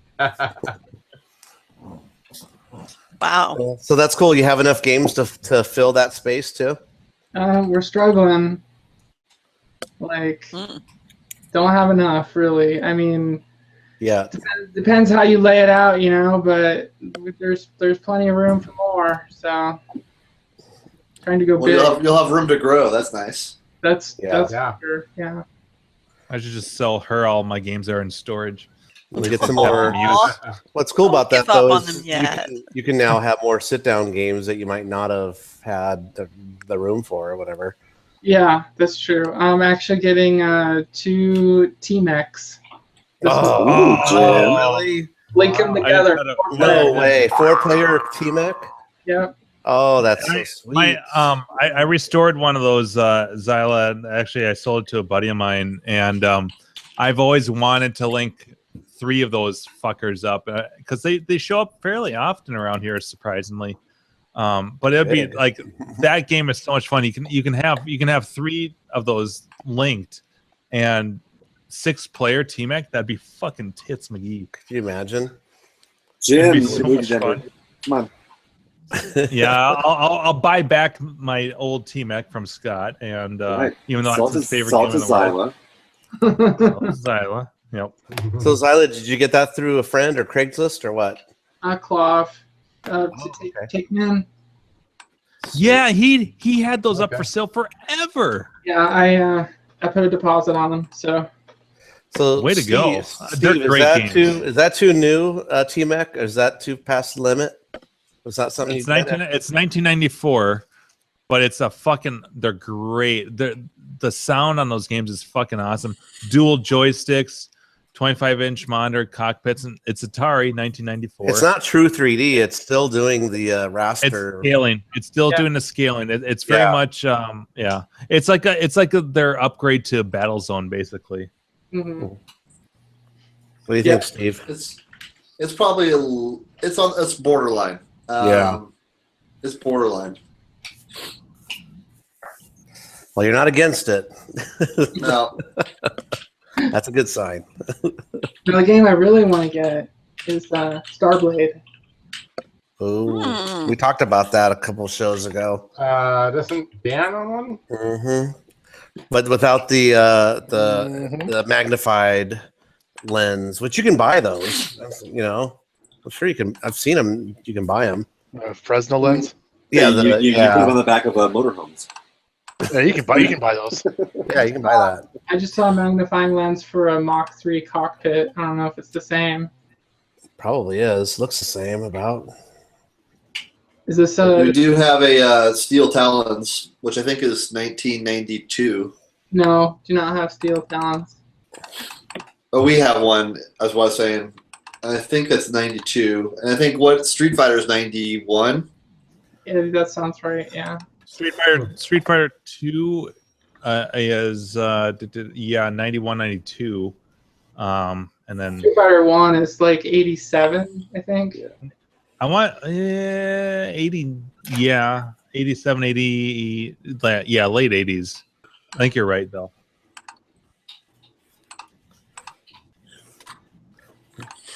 Yeah, we have a Street Fighter 1 actually. It's just not something you see every day. Doesn't have the big jelly buttons though. The harder you hit them, the better moves you get out of it. Well, that's probably better for liability purposes. Yeah, that's crazy. That's a hard game too. Oh, the original Street Fighter. Oh yeah, and it's so random too with the moves. Like it's so hard to get off a fireball and all that. And then if you hit someone with it, it takes off like half their life. Oh, I know it takes off like half their life. On two dragon punches, you win the round. But that one, there's obviously there's a joystick and then how many buttons? Two, I think. Right, a kick and a punch. That's probably one Street Fighter I could actually play. 3 buttons max. That's where I'm at. I think it just had a kick and a punch, right, Zyla? Yeah, the big jelly buttons. Yeah. How about the regular button Street Fighter 1? Like Street Fighter 2, it's got 3 of each. Oh, it does? Of the punches. Yeah, they're the same. They're like very jab, very strong, and whatever the roundhouse, fierce. Yeah. But they're reversed. So the stronger buttons are on the left side. Oh, weird. Okay. So have you had some new additions besides that in your arcade? A few, but mostly we're saving it for the expansion. So yeah, gonna have it be a big surprise all at once. Awesome. When do you have a date? Yeah, when's your date? No, not quite. The construction is happening probably next week, and then I'm really behind on getting these games ready. So I don't know, maybe a month. Did you hear Steve talk about, because he has an expansion at Grinkers, he said that now that you have double the space, now you have double the repairs, so that's another whole animal now you have to attack. Yeah, it's crazy. I can't even get, like, I'm the games that we already have in the current unit are like breaking down worse than usual right now, and it's making it really difficult to get to the new games. Yep. Yeah. Well, when you do the opening, like Crafty and I should come up there and do the live show from there. Okay. Tuesday night. That'd be cool. Do a little walkthrough and pop on the show. You have to be in the back room where you can drink beers. Ooh, yeah. I'm thinking we need to back into the bathroom and go back. The Zyla's place is now non-alcoholic, so. Right. Yeah. Do you ever have? Oh, go ahead. Sorry. I was just gonna say, how else would I have an original Tron joystick still on the machine after a few years? They don't rip it or break it. Yeah. So when you used to have alcohol, you probably had to like kick people out and crap, right? Yeah, occasionally. It still wasn't that bad. It wasn't as bad as a place where you actually sell alcohol. Yeah. Because it was only people could only drink as much as they brought in with them. Once that was gone, then they just had to deal with their sobriety. All right, yeah.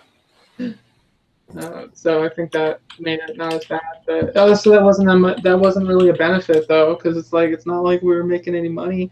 No liquor license. Yeah, you're not making the good money on the drinks.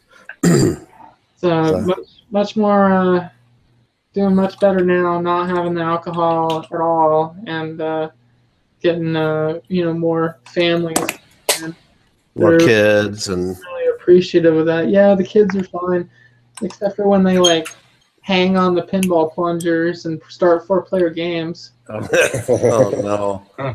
So it's a free play setup. Is that how you got it? Yes, it is. Okay. Unfortunately, I definitely would prefer to run things on quarters, and I did do that originally, but there's a huge advantage I learned with free play, and that is it doesn't really matter what games you have. So you can have all the games that people don't even know what they are, like say Pleiades. Like, Pleiades made like 50 cents a week before. It was on quarters, and now that it's all free play, people are just like, "Oh, what's this? I don't know what this is." Yeah, I'll give it a shot. It's no right. You reduce that risk. Yeah. They're not forced to play it either. Yeah. That is interesting. Yeah. I wonder how that works out with other, bar arcade type places, because there's a place here local in Sacramento that once a month, I think it's the last Sunday of each month, everything's set to free play. So I wonder if, that introduces people on that one day to some new games. Well, that's crazy though. Like, I mean, people would suggest that to me before when I was running things in quarters, and I was just like, hell no. Because do you have any idea how hard it is to switch everything to free play? I can only imagine, yeah. Not to mention, like, some games don't even have a free play mode, so it's like, what are you going to do? I think the one here, all they do is they add the little start buttons that they hang them out the coin box. Jahan's coin no, they don't. button. They don't do that. They just put a little cherry switch or a little button, and it's wired in. Yeah. That's kind of vaguely jihadist. Jahan. John's easy coin up. The easy coin up. That's it. That's what I put on my outrun over here, and it works great. Yeah, I've been on a couple games too myself. Yeah, It's so what I easy put on to. my pole position before it fucking died. Where's Adam? We gotta tell him something. Right? I know he hasn't joined since my pole position went fucking toes up. Enough, Adam, already. Quit trying to save third world countries. I know, right? It's about driving games. It's about pretending to drive. It's not even about actually driving. Yeah. Although it was cute, my daughter, who is not a big fan of driving, played pole position, and at first she was excited about the fact that we had a driving game. She's like, "We have a driving game?" I'm like, "Yeah," because things just happen in my garage, and nobody really looks at it. That's the beauty of it. That's the beauty of living.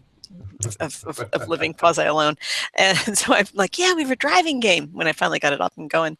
And so she went out and she played it. She's like, oh my God, it feels just like driving. It's awful. Like, damn it. Yeah, like going down the freeway and spinning the wheel on the corners. Yeah. You need to try hard driving. Switching gears without using a clutch.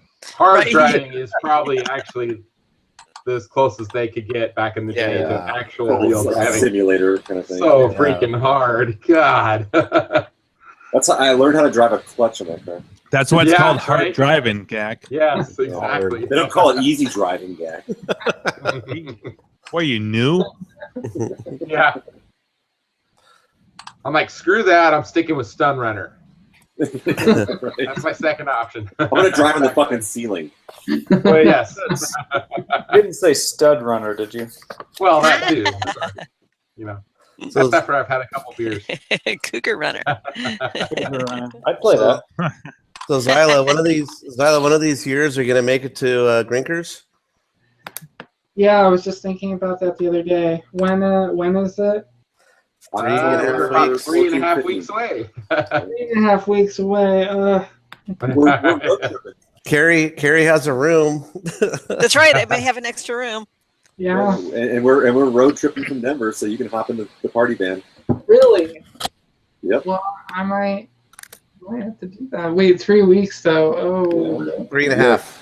Commit soon. Leaving on a Thursday, coming back on a Monday. Yep. What's the date exactly? October 13th, I think. Yeah. 13th to Thursday. You guys are staying Sunday, 34? Yep. We're leaving on Monday. I'm leaving Sunday. I'm leaving Monday as well. Monday.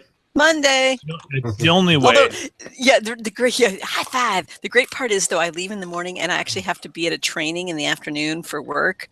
So I'm leaving early enough so I can go to work because they fucking pissed me off at work. So I'm not even taking a vacation day on Monday. I'm showing up and I'm sitting through a 4-hour training on disability management. They'll be none the wiser. Nope. I don't even care if I reek of booze and I'm hungover. Because number one, I will, and number two, I will. No, I don't Carrie, AKA Wednesdays. Yeah. Yes, exactly. Yeah.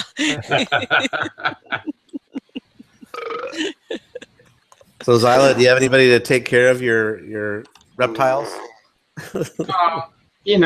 They're days. Yeah. Yeah. Jim's on the fart. What was that for?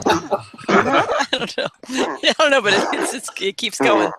What the hell? God. Just talk through it. You learn after a while. Just talk through it. Just you actually can talk louder than it will play.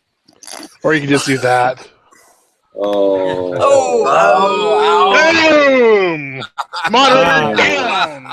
Yeah. I wanted to play that song all night. You waited until I finished it before you muted me. Nice. Okay, so Muted. So what I'm getting at is what are the factors like not going to drinkers? Is it because of your expansion or? Yeah, it's because there's so much to do. Yeah, that's understandable. Yeah, but next year It's just one weekend though, and again we're road tripping. You could make this happen. I could. I might do it. We have. I'm sure we could score an extra seat in the van. We'll make it happen. It's super fun. It's a cheap weekend. $1 beers and half price fucking sandwiches. You will not regret it. And $1 wine too. If you're a wine drinker. I don't think anyone has ever regretted the trip. No one has ever regretted drinkers. How long is the drive? 12 hours. Yeah. How long are you stuck in a car with? I hope you like to sleep. It's 12 hours, but there's like 6 of us, so we all drive like 2-hour shifts. It's like nothing. In old school arcade conversation time, that's only like 2 hours. Please. Yeah, except in a car with 6 flatulent men. Listen, that. Oh no. They're only flatulent on the way home, so it's only 6 hours of flatulent. Perfect. Maybe you could get a one-way flight. And we roll the windows down. Don't worry about that. It's all very courteous. And Wyoming. Well, yeah. There's no courtesy in Wyoming.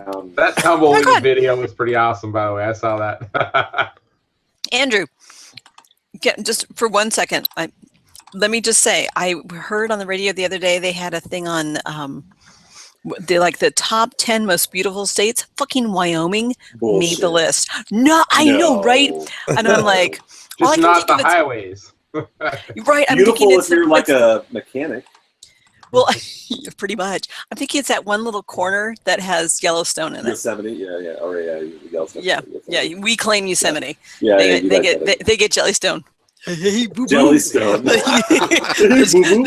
let's get that picnic basket. That's pretty good. Thanks. Hey, the voice of my dog.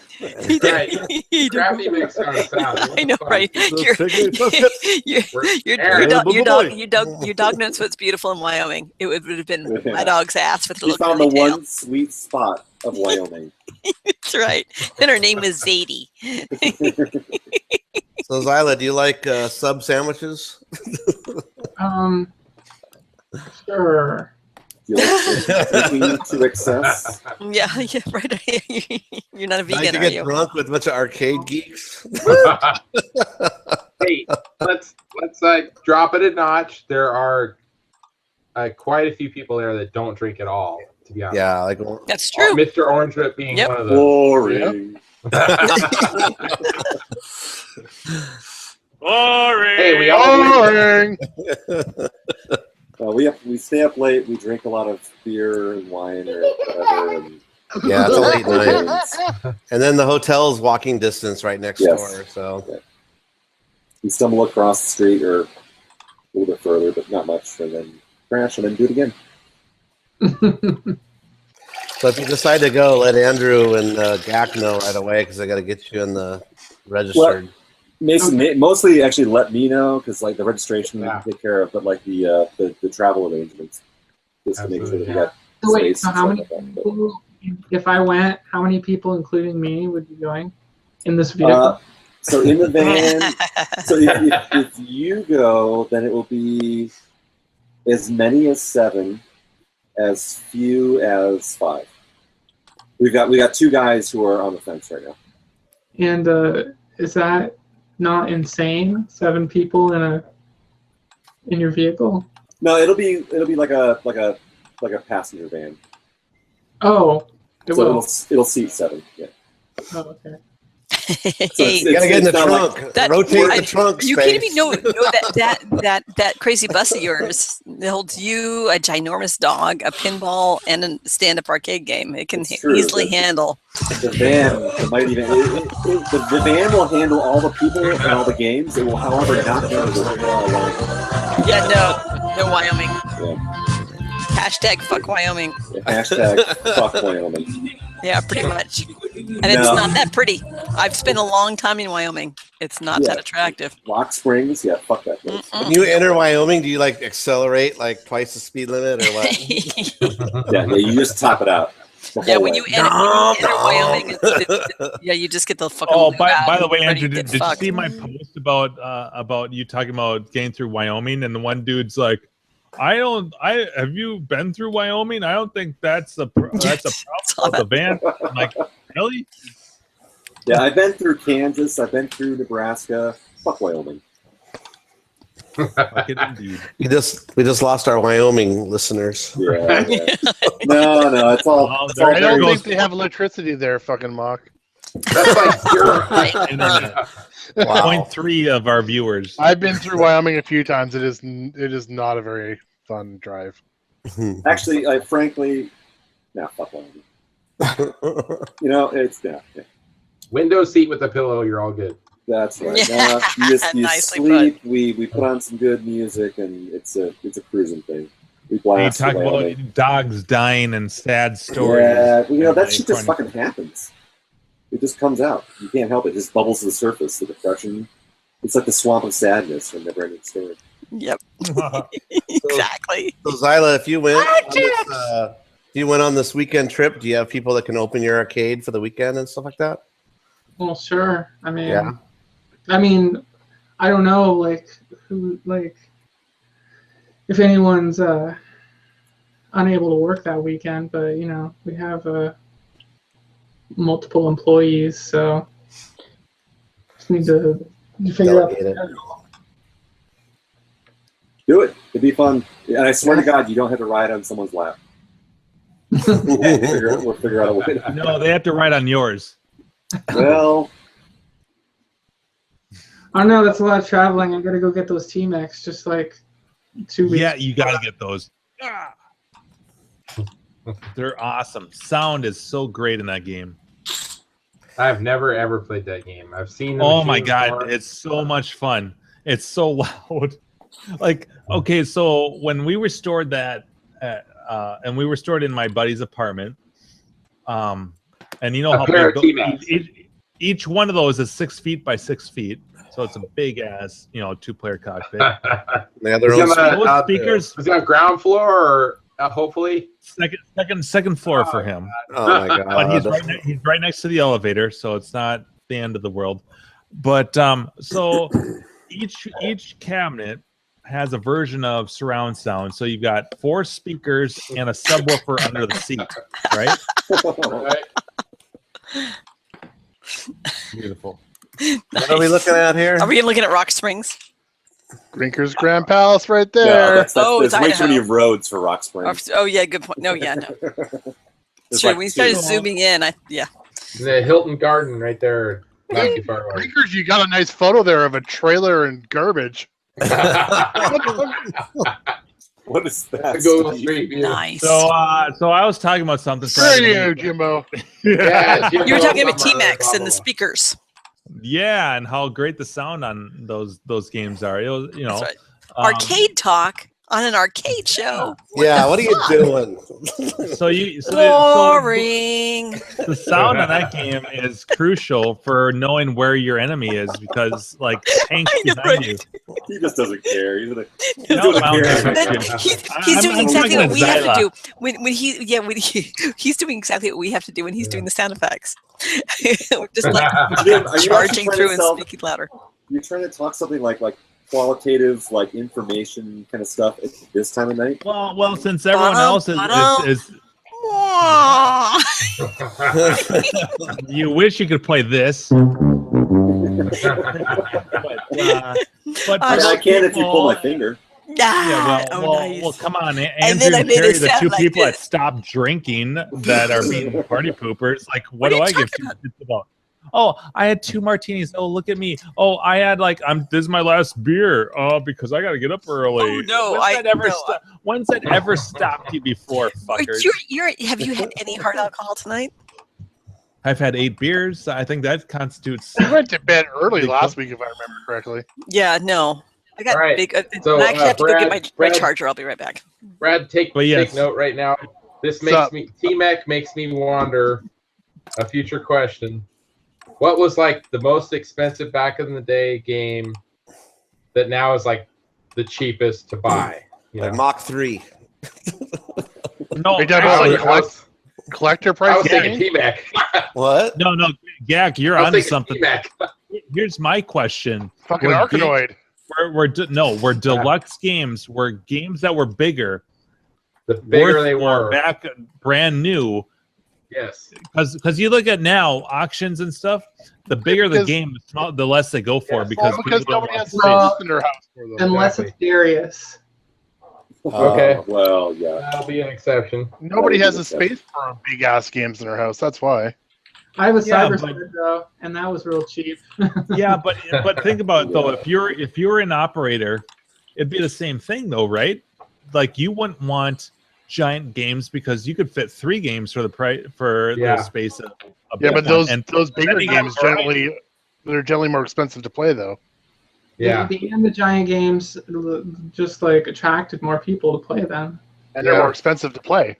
When they were new, there was definitely a hype about them. Well, it's like, look at like battle pods. Oh, battle pods.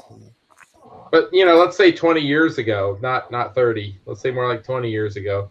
A game might have been 8 or 10 grand for like those big giant games that were really entertaining. Now it's $200. Some of them, or Right. 75. And that's why I Yeah. was laughing when someone's trying to sell a giant game on Craigslist and it's like they're like $900. It's like Yeah, that's that's going to be up there for months because no one wants it because it's too big. Yeah. I mean, if I had space in my basement for 8 Daytona USAs, I'd buy them. You can't, you can't put them in there. So it doesn't matter how much they are. Do they have auctions in Colorado for arcade stuff? Yeah, not as many anymore. There used to be a lot more, but now they're pretty infrequent. I would think there's a certain person in the Colorado area that pretty much grabs all those deals, right? He's pretty good at them. Actually, most of his deals that he gets actually is through his network, I think. Yes. It's less about like a... So they don't even ever become, public. Yeah. He doesn't need it. There's a certain Southern California that does the same thing as her. Yes. We'll go unnamed. It's all good. Oh yeah, the Orange Whip of the South. Did we decide that?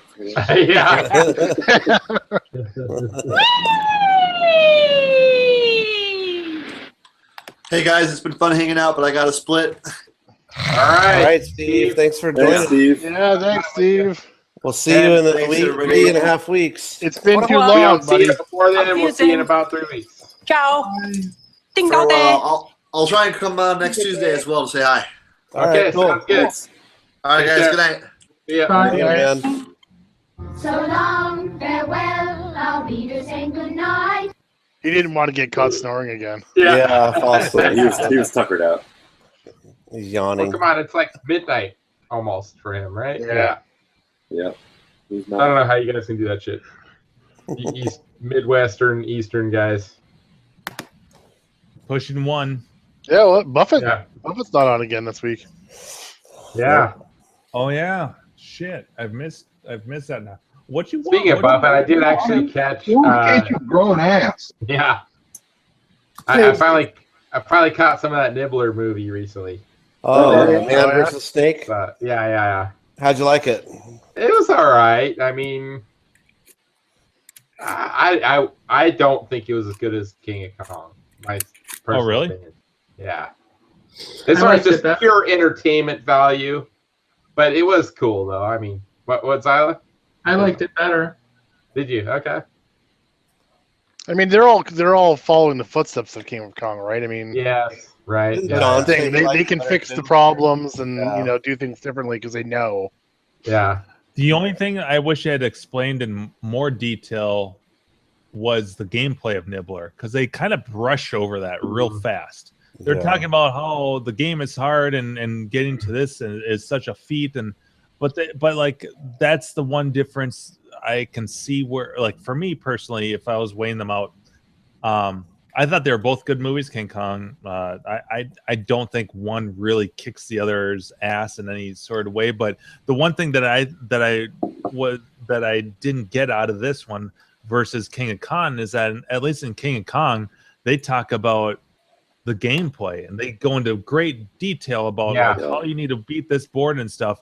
And they don't even talk at all. Not even about patterns. Like they don't even say like, oh, there's patterns. They don't even talk about that in Nibbler hardly at all. It's just they show shots of the people playing it from a side or from a different angle, and they show brief blips of it, but they don't go into detail about the gameplay. And like other than that, you can't hit your tail. Yeah, they didn't focus on that so much, but they did go into some weird stuff, like with the guy that I forgot his name, the one who had the board where it had a slight glitch in it where it was slightly faster. Yep, I was remembering that. Crafty's buddy. Yes, Crafty, are you here? Dwayne. Yeah, Dwayne, that's it. Yeah, Right. I mean that's just like such a minute amount of a little bit faster, but it's enough over a how many hour period it was. What is it? 24-hour period or something where you gain 4 hours or something. It was like pretty wild. Different asshole. I'm not the one who got butt fucked on my TV, Dwayne. Dwayne. Let me explain. Well, I mean, it makes you have to wonder, any arcade game for any world record, I mean, there's always going to be differences in the resistor values and capacitor values, how much that stuff's going to make a difference. And they sent to that guy in Southern California to deconstruct the circuit board, right? That was kind of cool. Interesting. Yeah. So, I mean, Crafty's going to make me a Turbo Eyes. Yeah. It was like, okay, for me personally, there was like two parts of that movie that just pissed me off. One was the fucking McVeigh guy selling his essentially brand new game for $50 in tokens. Oh God! You freaking kidding me? What an idiot! God, I just want to go back in time and punch him in the face. Dumbass! You thought it was such a good deal too. Talk about your regrets. He even said it too, right? Yeah, but back then, that's all these games were going for back then, though. No, they're more than that. When I started going to auctions, games were like $25 and $50. You know, they didn't dive into too much detail, but to me, it was like a slap in the face to the Twin Galaxies guy. Who's the older guy? That started Twin Galaxies. Walter Day. Walter Day. Yeah. It was like a slap in the face to him. He goes down the road to the competitor's arcade and gives him his machine that he won for $50 in tokens. I would think Walter Day would have given him that easily, you know? Well, I mean, that was when Nibbler was a new game, so it was about $2,500 or something like that, right? I would think. Yeah. Well, even let's say $1,500 even on the cheap end. $50. But it's $50 in tokens. They're going to put it all right back in the arcade. What I'm trying to say is what Dwayne told me was that was all bullshit, and there's a totally different story to it, and that was. So this is like King of Kong. Right. So believe what you want, but that's what I was told, is that it wasn't $50 in tokens. It was a lot more than that, and Wow. It doesn't sound very believable, so I believe. Yeah. It was probably like only game. It was probably like $1,500 plus $50 in tokens or something like that. I mean, you had to have been like super desperate to do something that stupid. I mean, really. Who's the guy in Southern California that was on the Supercade? Damien. Yeah. I know him. The Space Ace, right? He bought a Space Ace. Yep. I mean, he still owns that, right? He got jewelry when he won that. But he used money to buy the Space Ace, right? Yeah. His mom kept the jewelry. I'm sure he had plenty of opportunities to sell that game over the years, but he kept it, though, I believe, right? Yeah, I mean, I could not let go of a game like that, The other thing that irritated me, but then it was like, okay, all right, he's not so bad. It was the Dwayne guy. You know, they play him out to be like this kind of douchebag psychopath kind of guy. Oh, Dwayne. Right? Yeah. But then that was the he's villain like, of the movie. Yeah. Yeah, but then at least they turned it around. I appreciate that part where he's like, you know, I totally wouldn't have done that. You know, and he like set the circuit board to have it checked out and all that. Yeah. Well, I said so at least they did that with part. him, with Dwayne and Exidy in his garage, and we looked at the same Nibbler board that he used for his world record attempts, in the movie and on his own that he filmed that he ultimately withdrew. And because I was working on the Nibbler, the multi-board. Before I watched the film, I knew why his board had ran fast and exactly why it had done that. But when I watched the film, when I was watching it like halfway through, and they were speculating that he did this, I was starting to get really kind of pissed off because I'm like, oh no, not another movie that's just totally getting all the tech wrong and slandering someone. They made Buffett the enemy. Yeah. No way, man. The wrong Buffett's the enemy of the movie. The wrong villain. He substance on the wrong Why can't you ship. grow an ass? But I took his board and I put in a new 6502 CPU and it ran just fine. And then I showed him how you can bend up just one leg on that CPU, and that if that leg is bad or not making contact or that pin internally is shorted, then the game will run faster. So I mean, and that's So that's Zyla, I don't know if you know, Buffett comes on here a lot. He's the guy in the movie who built the two machines for the tournament. Oh, and then they got mad because he said he set it up a certain way, but then Dwayne went in and moved a board and then Dwayne did it his own personal circuit board after. Yeah, but he didn't screw it in. I guess I got a little bit of a gut. I got no ass. My girlfriend's like, why can't you grow an ass? So then the game resets while he's in the middle of his tournament. Yeah, locks up because it's shorted. Because of the board moved when he shook the machine. To his credit, though, he's like to Dwayne. He's like, dude, you should have told me you were changing this out. I would have mounted it and secured it in there. Because of his aggressive gameplay or whatever, it supposedly knocked the circuit board out of its, place that it was being held and caused it. I would know nothing about that. Gameplay. By the end of the movie, he's all like shaven and clean cut. He doesn't look like a villain anymore. Totally, he looked totally. He had like the looks like a nice guy. Had the crazy look in his eyes, and then later he just looks like a normal guy in his 40s, right? Yeah, then you meet him nowadays, and he's got like dreads, and he's crazy. Is he back to that? Dreads again? Oh yeah. Yeah, he kind of. If you talk to him, first block off like an hour of your time. He will tell you in great detail how he's very pissed off about the movie, the way he was portrayed, the way Tim Billy was Mitchell. portrayed. The way how they kept on bringing in Billy Mitchell to talk about stuff when Mitchell and Tim aren't good friends, and they don't know, and all this kind of stuff like this. They don't know each other, and Billy calls him Timmy, and he hates being called Timmy, and things like that. So there's a whole backstory, just like with King of Kong, where it's kind of like, certain people, not everyone's really happy with how it was portrayed, and whatever.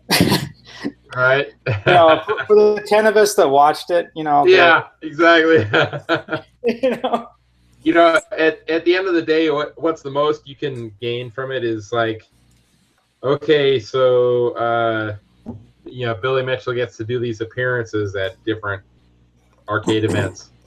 He gets a free ride to a hotel and show up at places on the weekends. Yeah. I found it an entertaining movie, though. Making tons of money, I was entertained. No. I wasn't bored in it. Like I've seen some documentaries that are awful. You just go, God, when is this going to end? I like the little animations they did. Oh, the animations were really well done. Yeah, that was pretty cool. Because when I first started knowing Nibbler, as well as having been working on this project, I was like, how exciting could this movie possibly be? Because it's Nibbler. Early on, they interviewed some guy. He's like, "World 1 billion on Nibbler. That's great. What the fuck is that game?" Or what the fuck's a Nibbler? Yeah. What the fuck is Nibbler? I mean, didn't they get like Don Bluth to draw up some of the artwork for the movie and stuff? Yeah. You do the poster and they have the Yeah, cover art and it stuff. looks cool. The other topic So- I've been meaning to talk about just in recent days is the Sky Skipper.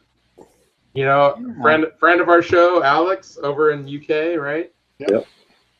So he's heading up some Sky Skipper project now, is what it's called. Popeye conversions or something like that. I don't know. Yeah, is it that, or is he wanting to replicate a true to original cabinet? I don't know. He's restoring one, isn't he? Is he? Okay. Yeah, I think so. So in who's it? Whitney is his name from Gamer Junkies. He's involved with it somehow. I was like, Yeah, there was one for sale. There was one for sale in my area just recently. Really? They wanted fucking like 11 grand for it or something. Oh, holy Jesus. shit! Yeah, There was a. I sent it to him originally. In our chat, not WhatsApp, the other one, Slack. Yeah.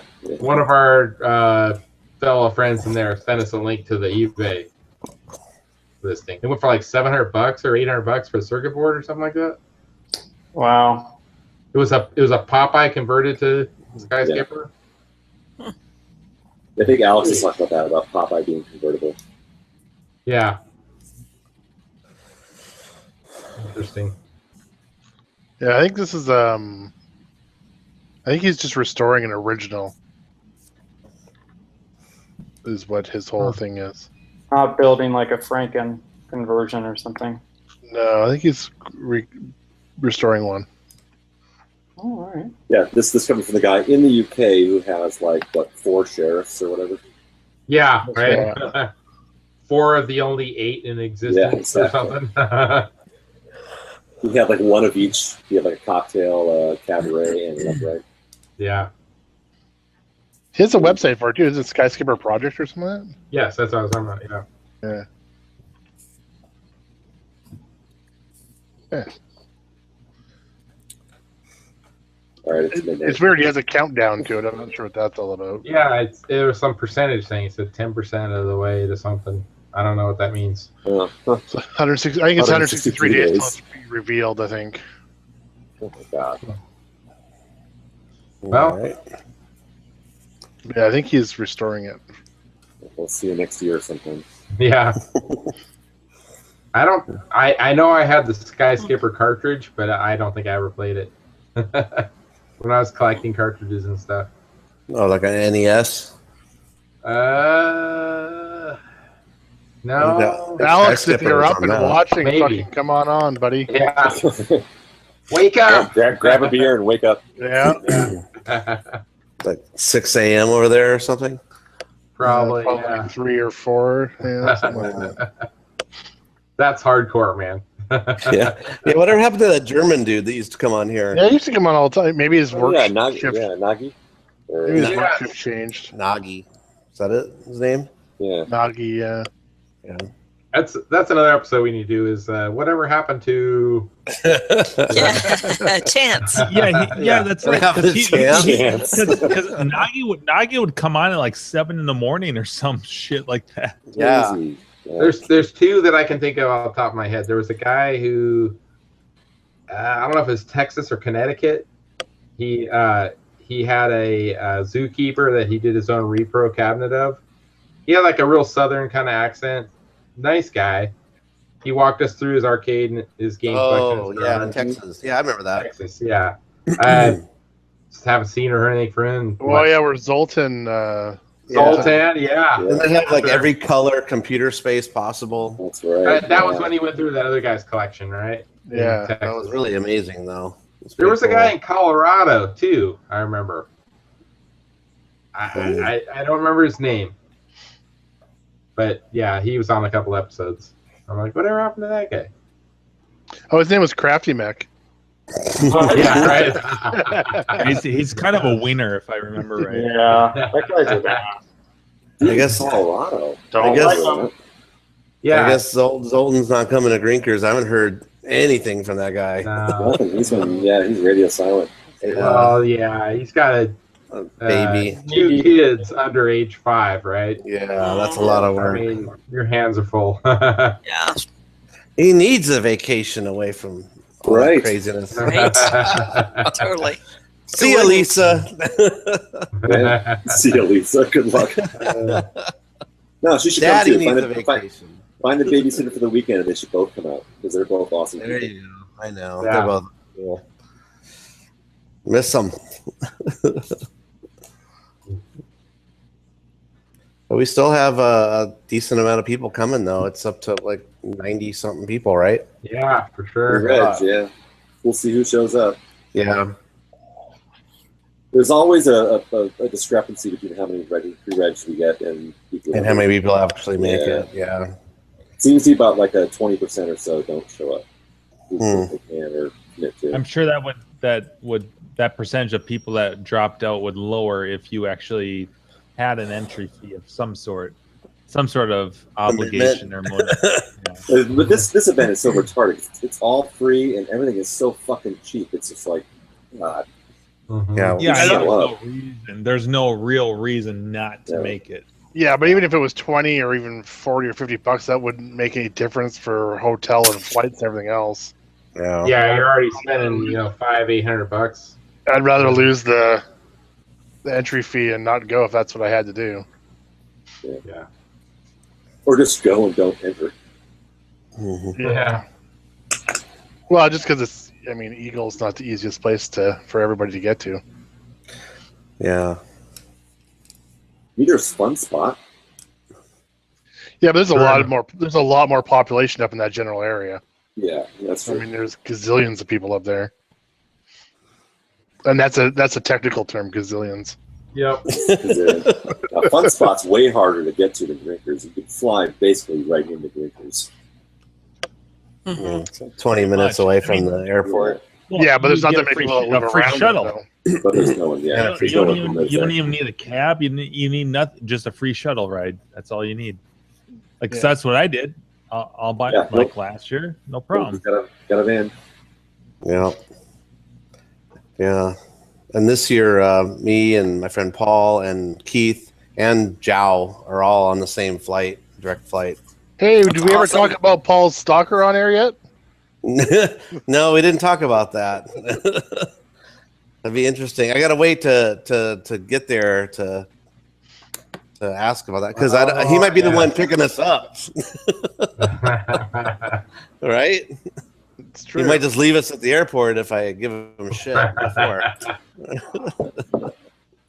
So that whole thing was kind of creepy, right? I would say so, yes. Yeah. So for people that don't know, my friend was trying to get a room, and when he called, as soon as he hung up, the guy did a search on him on LinkedIn, and then my friend, like 2 minutes later, saw the pop up on his email saying the same exact guy that he just talked to at the hotel just so weird searched him. Yeah. So that was really weird. So.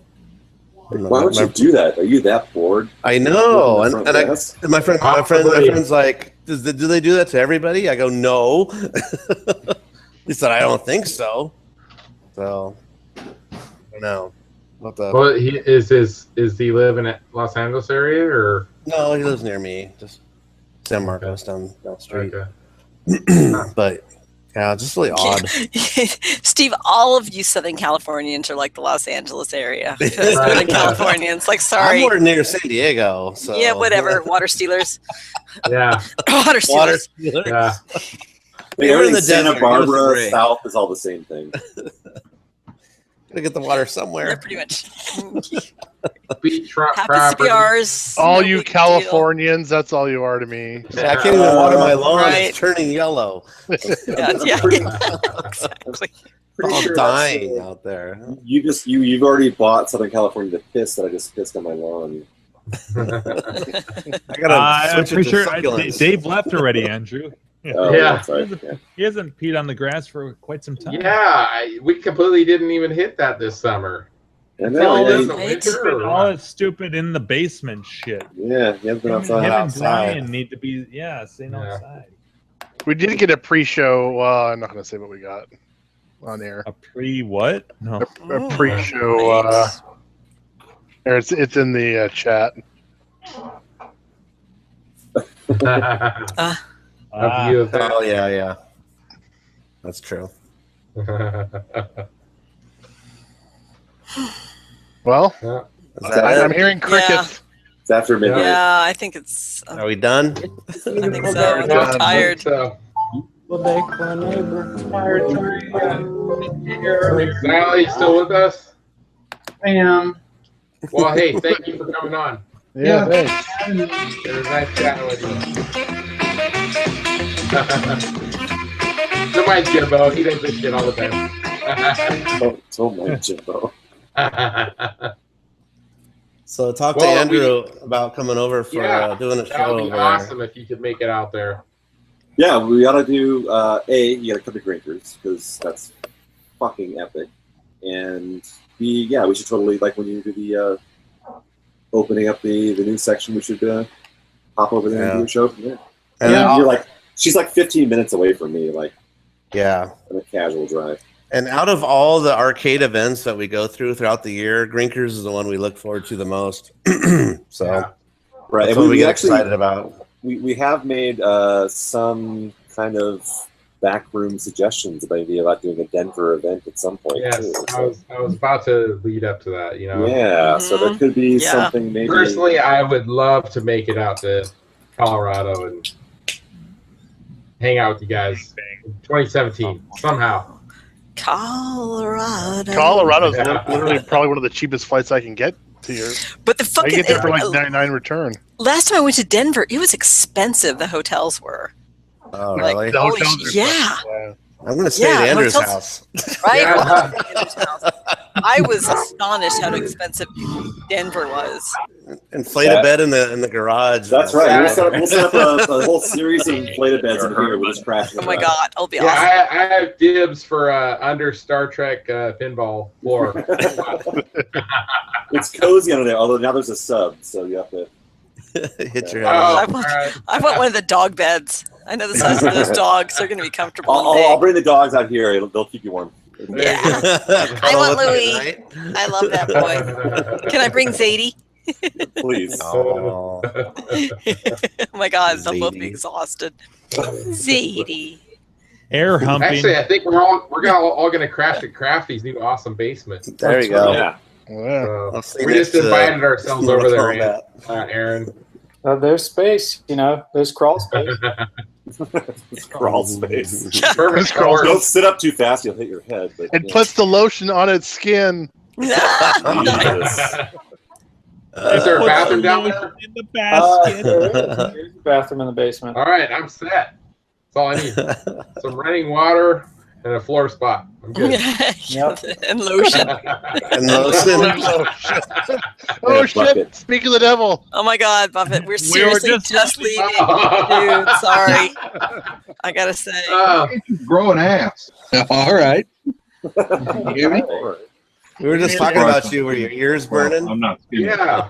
No, I'm down at the girlfriend's house, so that's why I didn't chime in till now. I guess I got a little bit of a gut. I got no ass. My girlfriend's like, why can't you grow an ass? I can't tell what's real, what's memorized. I know. I know, right? but it's such a good sound clip. It's impossible to tell the difference. I know. Yeah. It's fun. We were talking about Man versus Snake and your involvement in it and stuff. Oh, there you go. And how much of an asshole you looked in that whole movie. Yeah, how badly you screwed it up by not mounting that circuit board inside the cabinet. Yeah, apparently. Oh. Saboteur. He fucked his whole game up. Yeah, well, shit happens. Did it on purpose. Nice. Exactly. The custom made Nibbler 1 and Nibbler 2 marquees, that was pretty sweet. Those are good. Yeah, believe it or not, I actually have those at my house signed by Tim and Dwayne. Nice. Yeah, so it was one of the special things that I got to keep. There you go. Yeah. I also still have the two cabinets too. Wow. So we were talking about which movie do we like better? Do we like Man vs. Snake or do we like King of Kong? So what's your take? Which one do you like better? I appreciate what they both did, and I appreciate how they were both made. So, I mean, I don't know. I'm in the one, so I'm kind of partial to it. But there you go. That doesn't mean that it's better or worse than the other. I enjoyed both. So one tells one story one way, and one tells another story another way. So I don't know. So, we were kind of saying that too, that they're both enjoyable documentaries, even though not all the facts aren't 100% true and all that. It's still fun to watch. Right. Yeah. That's the magic of the movies, right? Yep, exactly. That's why we have to use the word documentary lightly when we're talking about those movies. Yeah. Shockumentary. Yeah. Well, at least Jim's copping out again. Yeah, we better stop the show. It's late. I got work an hour day tomorrow. All right. All right. So thanks everybody for watching us. Come next week, guys. Subscribe, blah blah blah. Thanks, Zyla, for coming on. Yeah, Zyla, thanks for coming in. That was cool. She didn't get roasted like everybody else. No, she didn't. Time. We were on our best behavior tonight. She's got a status. Better luck next time, Zyla. You'll get a proper hazing next time. All right, night everybody. Okay, guys. Thanks. Proper hazing.